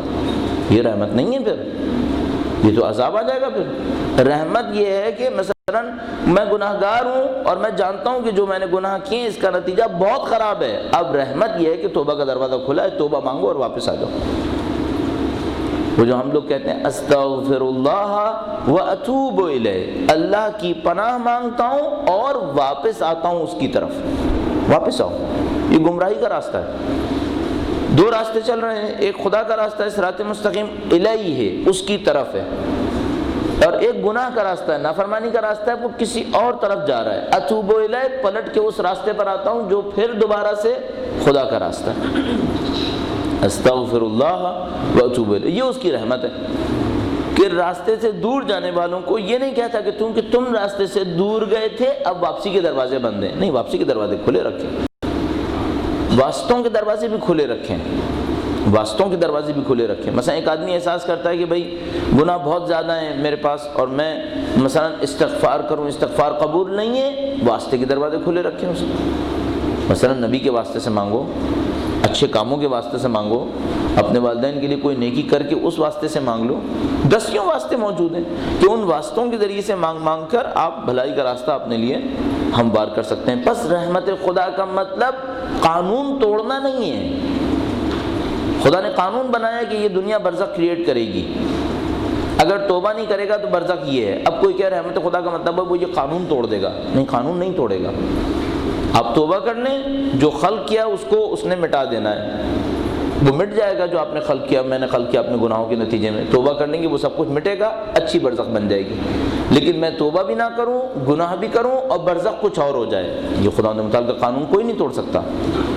یہ قانون نہیں ٹوٹنے کا، بس ہمیں توجہ دینی پڑے گی. اور زندگی میں اس کے علاوہ دوسرا راستہ نہیں ہے کہ ہم ان چیزوں کے اوپر توجہ دیں. کچھ پریکٹسز آپ کی خدمت میں عرض کی تھی، مثلا 5 منٹ سجدے کی بات، تسبیح والا معاملہ، اور ہر روز کچھ نہ کچھ قرآن کریم سے پڑھنا، رات کو سونے سے پہلے باوضو سوئیں، اور مختلف چیزیں. آج ذہن میں ایک اور بات آ رہی تھی یہ جو کتاب شاید آپ کی خدمت میں عرض کی تھی 1-2 سال پہلے محفل مرسا میں ہی، پھر اس نے خدا کو پا لیا، رجب علی خیاط عارف کی کتاب تھی، اللہ والے بہت پہنچے ہوئے مقام پر. تو ان کی ایک عادت تھی، مجھے احساس ہوا ہم لوگوں کے پاس بعض چیزیں بہت اچھی ہیں، ہم نہیں جانتے یہ اچھی چیز کتنی اچھی ہے، اہمیت نہیں جانتے. جیسے تسبیح کا معاملہ ہوا کہ تسبیح کتنی اچھی چیز ہے ہمارے پاس. اچھا اب تھوڑا سا حساب لے لیجیے گا، کل جو تسبیح کا ذکر ہوا مثلا کتنے فیصد لوگوں نے کیا ہوگا؟ اب یہ ظاہر ہے کہ وہ تھوڑی ہے، اپنے اپنے طور پر خود سوچ لیجیے گا ہم نے کیا یا نہیں کیا. ایک اچھی چیز سمجھ میں آئی، اگر مثال کے طور پر اچھائی سننے کا کوئی امکان تھا کہ مثلا ہمارے سے کوئی اچھائی بھی سنے گا، اگر اچھی سننے کا امکان ہے کہ مثلا میری زبان سے خدا کوئی اچھائی جاری کرے تو شاید یہ ایک اچھی چیز ہو، تجربہ کرنے میں کیا حرج ہے. کیا یا نہیں کیا تو اس سے دیکھیے گا شیطان کتنا فعال ہے. شیطان بہت فعال ہے، بہت ایکٹیو. ایک آدمی کے اوپر محنت کرتا ہے، اتنی محنت جتنا شیطان ہمیں گمراہ کرنے پہ کرتا ہے، اگر ہم 10% اللہ کی راہ کے لیے کریں تو ہم شیطان کو آرام سے ہرا دیں گے جتنا وہ ہمیں گمراہ کرنے کے لیے محنت کرتا ہے. تو یہ تمام باتیں ہوئیں. جو عرض کر رہا تھا آپ کی خدمت میں، کچھ چیزیں ہمارے پاس بہت اچھی ہیں لیکن ہمیں نہیں معلوم. جیسے رجب علی خیاط کی عادت تھی کہ جب بھی کوئی ان کے سامنے آتا تھا کہ مثلا اپنی مشکل بیان کرتا تھا تو وہ مانوی دنیا میں جا کے دیکھتے تھے یہ مشکل آئی کیوں ہے. مثلا ایک آدمی آیا ان کے پاس، کہنے لگا کہ صاحب میں، اس کا کوئی ہوٹل تھا، اس میں واقعہ لکھا ہوا ہے، میں دوبارہ کیا دہراؤں، رہا ہوں، سب ان پڑھا ہوا ہوگا. اس میں لکھا تھا کہ وہ کچھ چلو کباب وغیرہ بیچتا تھا، تو وہ اس کا ہوٹل بہت اچھا چل رہا تھا، بزنس بڑا صحیح آ رہا تھا. اچانک ختم ہونا شروع ہو گیا، اچانک فلاپ اور غائب ہونا شروع ہو گیا سب کچھ. وہ آیا ان کے پاس، محفل لگی ہوئی تھی، آیا ان کے پاس، کہنے لگا آغا صاحب ذرا دیکھ کے بتائیں ہوا کیا ہے. اچھا وہ ظاہر ہے جو کوئی بھی ان سے آگے کہتا تھا دیکھ کے بتائیں تو وہ اسی سے قبول کرتے تھے جس کے بارے میں جانتے تھے کہ یہ اہل گناہ نہیں ہے، گناہ کرنے والا نہیں ہے، کچھ اور ہو گیا اس کے ساتھ. اب وہ جادو ٹونے جس کو ہم لوگ کہتے ہیں نا، وہ سب نہیں ہے، مانوی دنیا کے اندر کچھ اور ہو گیا. صاحب ان کی عادت تھی، جو میرے لیے شاہد مثال ہے، وہ یہ کہ جیسے ہی کوئی اس قسم کی بات کہتا تھا یہ ایگری کرتے تھے، تو جتنے بھی حضار ہوتے تھے، حاضرین ہوتے تھے، سب سے کہتے تھے مل کر سورہ فاتحہ پڑھو. صحیح ہے، گویا سورہ فاتحہ مانوی دنیا میں انٹرنس کے لیے کوئی پرمٹ ہے. یعنی جب فاتحہ اجتماعی طور پہ پڑھی جاتی ہے تو گویا خدا کی رحمت کے کچھ دروازے کھلتے ہیں. کتنا اچھا کام ہے کہ ہم مجلس شروع ہونے سے پہلے پڑھتے ہیں لیکن بلا توجہ. بعض اوقات ایسا ہوتا ہے، ابھی ہم کہہ رہے ہیں نعبد و نستعین، معاملہ وہاں پہ درود کی بڑھوا دیا گیا، ختم ہو گیا. اچھا بعض اوقات الٹا بھی ہو جاتا ہے، ہم سوچ رہے ہوتے ہیں ایک سورہ فاتحہ پڑھنی ہوتی ہے، سامنے والے 3 سورہ اخلاص بھی اکٹھی پڑھ رہے ہوتے ہیں، تو اب ادھر سے ہم درود بھجوا دیتے ہیں، دیکھتے ہیں ابھی تو لوگ پڑھ رہے ہیں، تو سوچتے ہیں کیا ہوا پھر ہم نے کتنی جلدی پڑھوا دی. تو پتہ چلتا ہے وہ 3 سورہ اخلاص بھی پڑھ رہے ہوتے ہیں. دونوں طرف سے خرابی بعض اوقات ہوتی ہے. ایک سورہ فاتحہ کم از کم کیا ہے، ماحول کو گویا تبدیل کر دیتی ہے. لیکن صرف کیا، اگر ہم لوگ واقعا اس نیت سے پڑھیں کہ ہم نے اللہ کی رحمت کے دروازوں کو کھولنا ہے. یہ جو سورہ فاتحہ پڑھنا ہے یہ کچھ اہم چیز ہے. ابھی تو ہم لوگ کے یہاں ہر چیز مظلوم ہے، فاتحہ بھی مظلوم ہے. مثلا جب سے لوگ کہتے ہیں نا الفاتحہ تو لوگ کہتے ہیں چلو ٹھیک ہے، ایک پڑھی ڈالیں، اب کہہ ہی دیا اس نے، اب کیا کرنا. تو یہ کیا ہو رہا ہے ہم لوگوں کے ساتھ، ہم لوگ اپنے ہیرے جواہرات خود مٹی میں ملا کے بیٹھے ہوئے ہیں، خود ضائع کر کے بیٹھے ہوئے ہیں. تو ہم بہت ساری چیزیں سیکھ سکتے ہیں ان لوگوں سے کہ مثلا ان لوگوں کا طریقہ کار کیا. تو بارہ اس مثال کے اندر یہ تھا کہ انہوں نے سب حضار سے کہا سب لوگ فاتحہ پڑھیں، سب نے فاتحہ پڑھی تو وہ ایک خاص حالت ان کے اوپر طاری ہوتی تھی، وہ اس سے مشاہدہ کرتے تھے، مکاشفہ کرتے تھے، نہیں معلوم کیا کرتے ہوں گے، ہماری فیلڈ نہیں ہے ہم لوگوں کی. بارہ اس میں انہوں نے نتیجہ یہ بتایا کہ ایک بھوکا تمہارے سامنے آیا تھا اور اس نے تم سے مانگا، وہ صحیح آدمی تھا، بالکل صحیح تھا، اور تم نے نہیں دیا ہے اور تم نے غلطی کی ہے، اس کے نتیجے میں اس کی بددعا تمہیں لگی ہے، تمہارا رزق رک گیا ہے. اس نے کہا کہ آقا میں اتنے بھوکوں کو آپ جانتے ہیں، میں روزانہ کا باندھا ہوا ہے میں نے. کہیں گے یہ مسئلہ نہیں ہے کہ کتنوں کا باندھا ہوا ہے، اس کو تم نے کیوں نظر انداز کیا، مسئلہ یہاں پر ہے. کہنے لگا میں نہیں جانتا تھا. فرمایا یہ قانون ہے خدا کا، اس میں جاننے نہ جاننے کی بھی قید نہیں ہے. احتیاط کرتے ہیں آئندہ سے، احتیاط کرو. کہنے لگا اب کیا کروں؟ تو انہوں نے ایک طریقہ بتایا کہ یہ کام کرو، اس کے بعد جناب علی تمہارا رزق بحال ہوگا۔ اب مجھے نہیں معلوم کہ اس پرٹیکولر کیس کے اندر انہوں نے کیا بتایا تھا کہ اس سے جا کے معافی مانگو، قربانی دو، اس طرح کی چیزیں تھیں۔ ابھی کچھ وقت پہلے پڑھ رہا تھا کہ جو ایت اللہ بہجت ہے، خدا کی نہیں معلوم کیا نعمت ہے یہ۔ لکھا ہے ایک دفعہ امام خمینی کے دفتر میں ایک صاحب کام کرتے تھے، ان کا نام میرے ذہن سے نکل رہا ہے، انہوں نے بتایا کہ امام خمینی نے کم سے کم 2 دفعہ اپنی زندگی میں آغا بہجت سے سوال پوچھوایا ہے کہ یہ کیا ہوا ہے۔ اللہ اکبر! وہ آیت اللہ خمینی جس کے بارے میں سب کا اعتقاد ہے کہ یہ پتہ نہیں کہیں اور تھے، انہوں نے 2 دفعہ آیت اللہ بہجت سے پوچھوایا کہ یہ کیا معاملہ ہے، کیسے ہو گیا یہ۔ خود انہوں نے لکھا ہے کتاب کے اندر، اور یہ میرے خیال میں آیت اللہ مصباح یزدی ان کے شاگرد ہیں، انہوں نے نقل قول کیا، انہوں نے کتاب میں اس کو کوٹیشن کے طور پہ لکھا ہوا ہے، اس میں سے میں نے پڑھا تھا۔ یہ بھائی اس پائے کے لوگ ہیں، یہ لوگ کہاں پہنچے ہیں؟ ان بعض لوگ ان میں سے ایسے تھے، مثلا خود آیت اللہ برجردی مرجعیت کے اوپر فائز تھے، آیت اللہ برجردی مرجعیت کے اوپر فائز تھے۔ آیت اللہ برجردی ایک صاحب تھے، ان سے پوچھواتے تھے میں نے فلاں خواب دیکھا، یہ خواب کیا ہے؟ بلکہ ان کے ساتھ ایک دفعہ ایسا ہوا کہ ایک عجیب و غریب انہوں نے خواب دیکھا، خواب سنانے والا نہیں ہے، تو وہ انہوں نے خواب دیکھا، بہت پریشان ہوئے، کہنے لگے میں نے کیا دیکھ لیا، میں نے کوئی گناہ کیا ہے، یہ ہوا ہے وہ ہوا ہے، بڑے پریشان ہوئے، اتنے پریشان ہوئے کہ سب لوگ جو اطراف میں تھے وہ سب سمجھ گئے کہ ان کے ساتھ کچھ ہو گیا، اتنا پریشان۔ تو وہ جو لوگ اطراف میں تھے ان میں سے ایک ان عارف کے پاس گیا اور اس نے جا کر کہا کہ بھائی آغا کی حالت آج کل اچھی نہیں ہے، بڑی پریشانی کا دور آیا ہوا ہے، نہیں معلوم کیا پریشانی ہے۔ کہنے ان سے کو پریشان نہیں ہو، جو انہوں نے خواب دیکھا اس کی تعبیر یہ ہے، مشکل اتنی بڑی نہیں ہے جو وہ سمجھ رہے ہیں۔ حتیٰ مرجع تقلید، آپ اور جلدی مرجع تقلید تھے، پورے جہان تشیع کا ایک مرجع تقلید تھا اس وقت۔ یہ لوگ عجیب لوگ ہیں، اس معاملے میں بہت عجیب ہیں یہ لوگ۔ اب مثال کے طور پر کوئی کہے گا آپ مرجعیت کے مقام کو کم کریں، مرجعیت کے مقام کو نہیں کم کر رہا، اہل بیت کے شاگردوں کے انداز بتا رہا ہوں۔ اہل بیت کے شاگرد بہت طرح کے ہیں، البتہ وہ جو ہم لوگوں کے ہاں مشہور ہیں فقراء کہتے ہیں ہم شریعت سے بے نیاز ہیں، یہ اہل بیت کی شاگردی نہیں ہے، یہ کچھ اور ہے۔ پھر اہل بیت کی شاگردی میں کوئی شریعت سے بے نیاز نہیں ہوا ہے۔ ایک آدمی امام کے پاس پہنچا، وہ بڑے دعوے تھے اس کے کہ میں یہ کرتا ہوں میں وہ کرتا ہوں۔ مولا نے کہا تم اپنی مثال کے طور پر میرے لفظ میں اپنی انتہا پہ پہنچ کے بتاؤ کیا دیکھا تم نے۔ تو وہ اس نے پتہ نہیں کیا ہوا ہوگا، کس مرحلے پہ پہنچا، اس نے کہا میں پانی کے اوپر عرش دیکھ رہا ہوں۔ خدا تعالیٰ نے قرآن کریم میں فرمایا کہ اللہ کا عرش پانی کے اوپر ہے، تو کہنے لگا میں پانی کے اوپر عرش دیکھ رہا ہوں، یعنی میں خدا متعال کے اس مقام پر پہنچا ہوں، پانی پہ عرش دیکھ رہا ہوں۔ امام نے فرمایا مطمئن رہو یہ شیطان کا بنایا ہوا ہے، خدا کا نہیں ہے۔ عرش دیکھ رہا ہے لیکن شیطان کا۔ جو شریعت سے بے نیاز ہو کے آگے بڑھ رہے ہیں نا، بڑے بڑے کرشمے دکھا دیں گے، بڑے بڑے کرامات دکھا دیں گے، لیکن خدا کی راہ میں نہیں ہے، پھر شیطان کی راہ میں۔ کوئی شریعت سے بے نیاز نہیں ہے، کوئی شریعت سے آگے نہیں بڑھ سکتا۔ بس یہ جو الٹے سیدھے کمالات دکھانے کے بعد کہتے ہیں ہم شریعت سے آگے نکل گئے ہیں، کوئی شریعت سے آگے نہیں نکلا۔ کوئی نکلا ہوتا تو اہل بیت شریعت میں کیوں تھے؟ پھر ان سے تو آگے کوئی نہیں گیا نا، وہ شریعت کے اندر تھے، ان کے سارے شاگرد شریعت کے اندر تھے، تو کون شریعت سے باہر نکل کر کوئی دعویٰ کر سکتا ہے کہ ہم شریعت سے باہر تھے؟ بس اصل چیز کیا ہے؟ اصل چیز بندگی ہے، اللہ کی بندگی، چاہے کوئی ولی اللہ ہے، چاہے کوئی نبی اللہ ہے، کسی بھی مقام کے اوپر پہنچا ہے، بندہ خدا ہے۔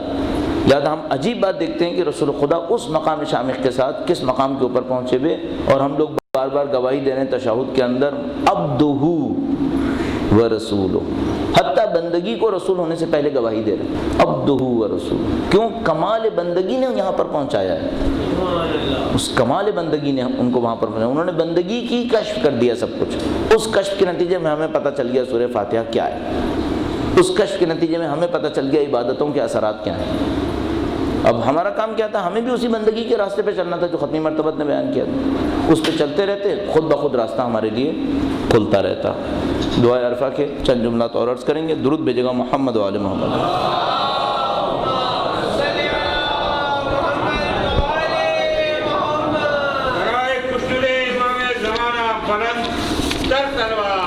اللہم صلی علی محمد و آل محمد۔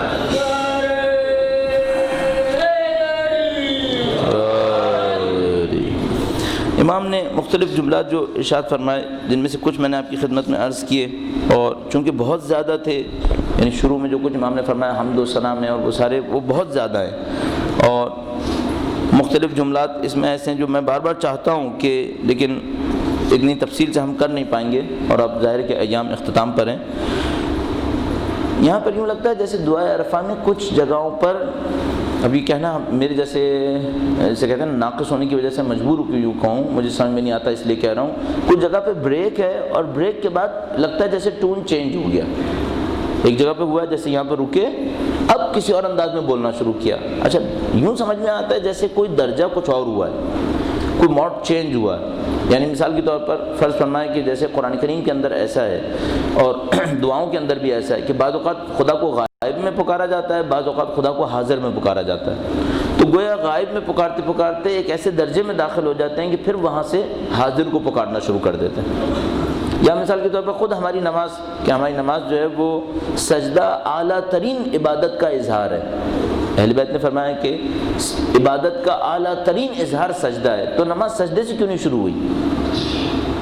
وہ ایک طرح کی پریپریشن ہے، ایک طرح کی تیاری ہے، وہ یہ ہے کہ آپ یہاں سے شروع کر رہے ہیں، پھر آپ تھوڑا سا خم ہوئے اس مقام تک پہنچنے کے لیے جس کو سجدہ کہتے ہیں، اور ہوتے ہوتے پھر اس مقام پر پہنچ گئے جس کو آپ نے سجدہ کہا، جو بندگی کا اعلیٰ ترین اظہار ہے۔ تو گویا دعائے عرفہ کے اندر بھی کچھ ایسا ہے کہ مثال کے طور پر امام نے کچھ جملات ارشاد فرمائے، پھر ایک جگہ پہ لکھا کہ امام نے فرمانا شروع کیا اور ان کی آنکھوں سے آنسو جاری تھے، اور کچھ اور آگے چلنے کے بعد پھر یوں لکھا، یا اسمع السامعین، یا ابصر الناظرین، یا اسرع الحاسبین، یا ارحم الراحمین، اے سب سے زیادہ سننے والے، سب سے زیادہ دیکھنے والے، سب سے زیادہ حساب کرنے والے، سب سے زیادہ رحم کرنے والے، رحمت نازل فرما نبی اور ان کی آل پر جو برکت کے سردار تھے۔ سوال کرتا ہوں تجھ سے، درود بھیجے گا محمد و آل محمد۔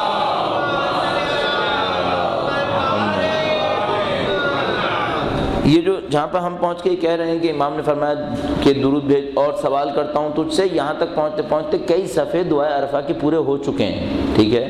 یعنی دعائے عرفہ جو ایک عام انداز میں ہے، وہاں یہاں اختتام پہ پہنچ رہی ہے، ظاہری طور پر اختتام پہ پہنچ رہی ہے۔ بس اختتام میں پہنچ کر سید الشہداء نے کیا مانگا ہے؟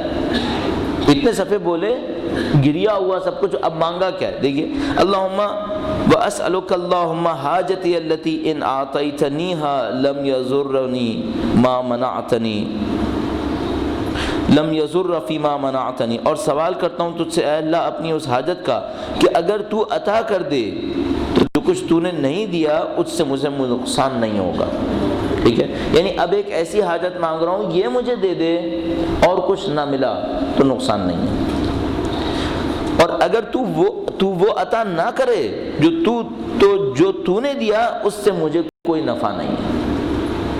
ایک ایسی چیز مانگ رہا ہوں کہ اگر یہ تو نے دے دی تو باقی نہ دیا مجھے کوئی نقصان نہیں، اور یہ ایسی چیز مانگ رہا ہوں کہ اگر تو نے یہ نہیں دی تو باقی جو کچھ بھی دیا پھر اس میں مجھے کوئی فائدہ نہیں ہے۔ کتنی حساس چیز ہونی چاہیے؟ کیا مانگا ہوگا یہاں پہ؟ اب ہمارا ذہن کیا کیا سوچتا ہے مولا نے کیا مانگا؟ اللہم واسألک اللہم حاجتی التی ان اعطیتنیہا لم یضر فیما منعتنی وان منعتنیہا لم ینفعنی ما اعطیتنی اسألک فکاک رقبتی من النار، کہ اے اللہ میری گردن جہنم سے آزاد کر دے۔ اور ہم کہتے ہیں شیعہ کو تو آگ جلائے گی نہیں، اور شیعوں کا امام کہہ رہا ہے خدایا یہ مجھے چاہیے۔ کس وادی میں ہیں ہم لوگ؟ ہم تو انڈرسٹوڈ لیے بیٹھے نا کہ آگ تو ہمارے لیے ہے ہی نہیں، وہ تو کافروں کے لیے، منافقوں کے لیے، مشرکوں کے لیے، ہم تو سب اس کیٹیگری سے نکلے ہوئے، ہم پر تو کچھ ہونا ہی نہیں ہے۔ یہ پھر کیا ہے؟ یہاں اتنا تڑپنا کیوں ہے پھر؟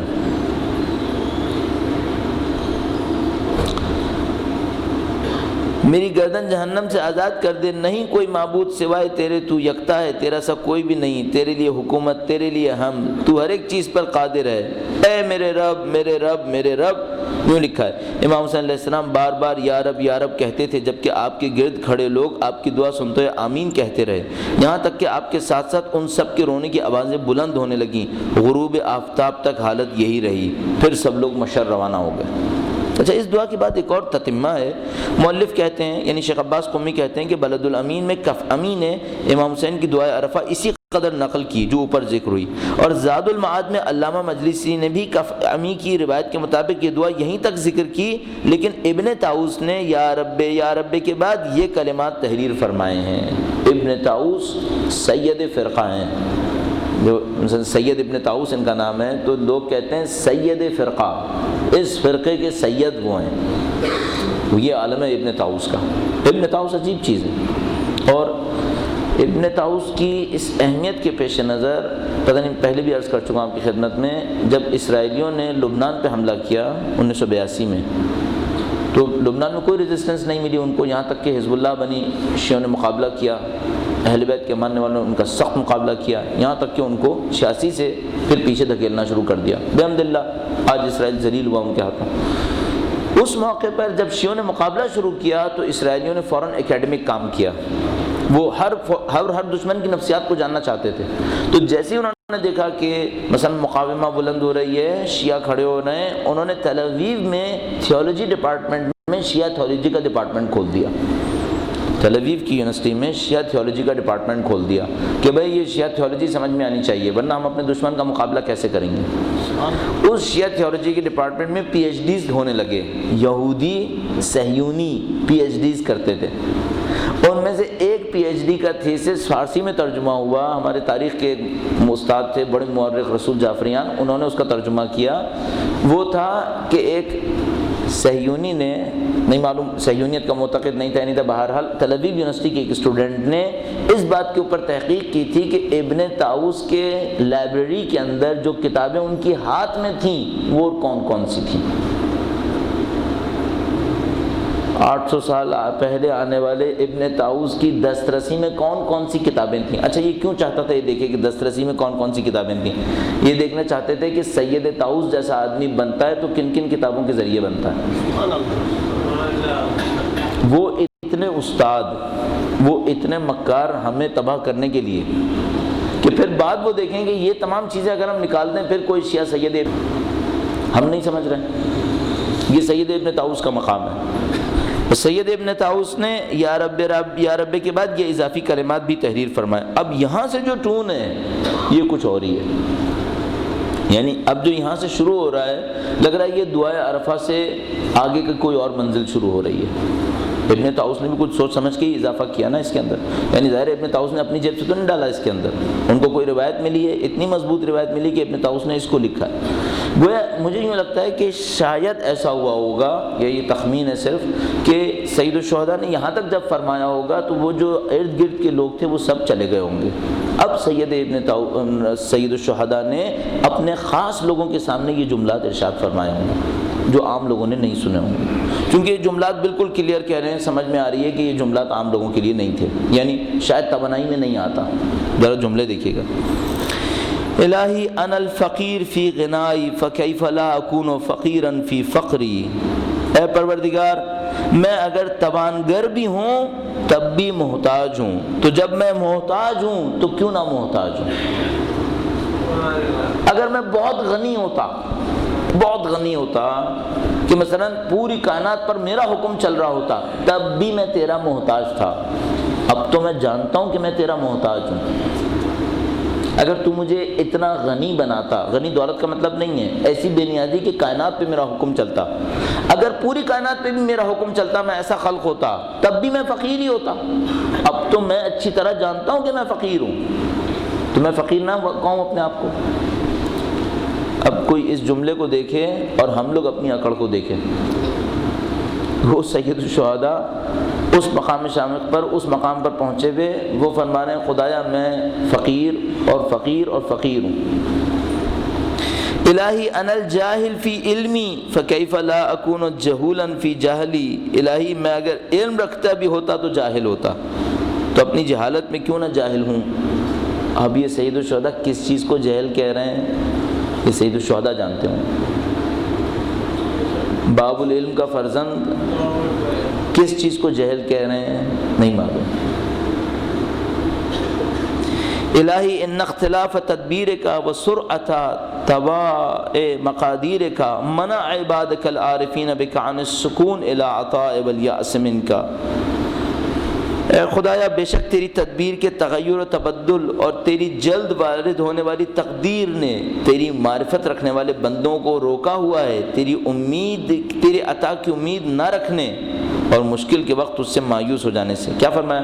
فرمایا خدایا ہم جانتے ہیں، تیری عرفان رکھنے والے بندے جانتے ہیں کہ تیری تدبیر کیسے تیزی سے تبدیل ہوتی ہے، تو حالات کتنے ہی خراب کیوں نہ ہوں ہم کبھی نا امید نہیں ہیں۔ کیوں؟ ہم جانتے ہیں تیری تدبیر کیسی تبدیل ہو جاتی ہے۔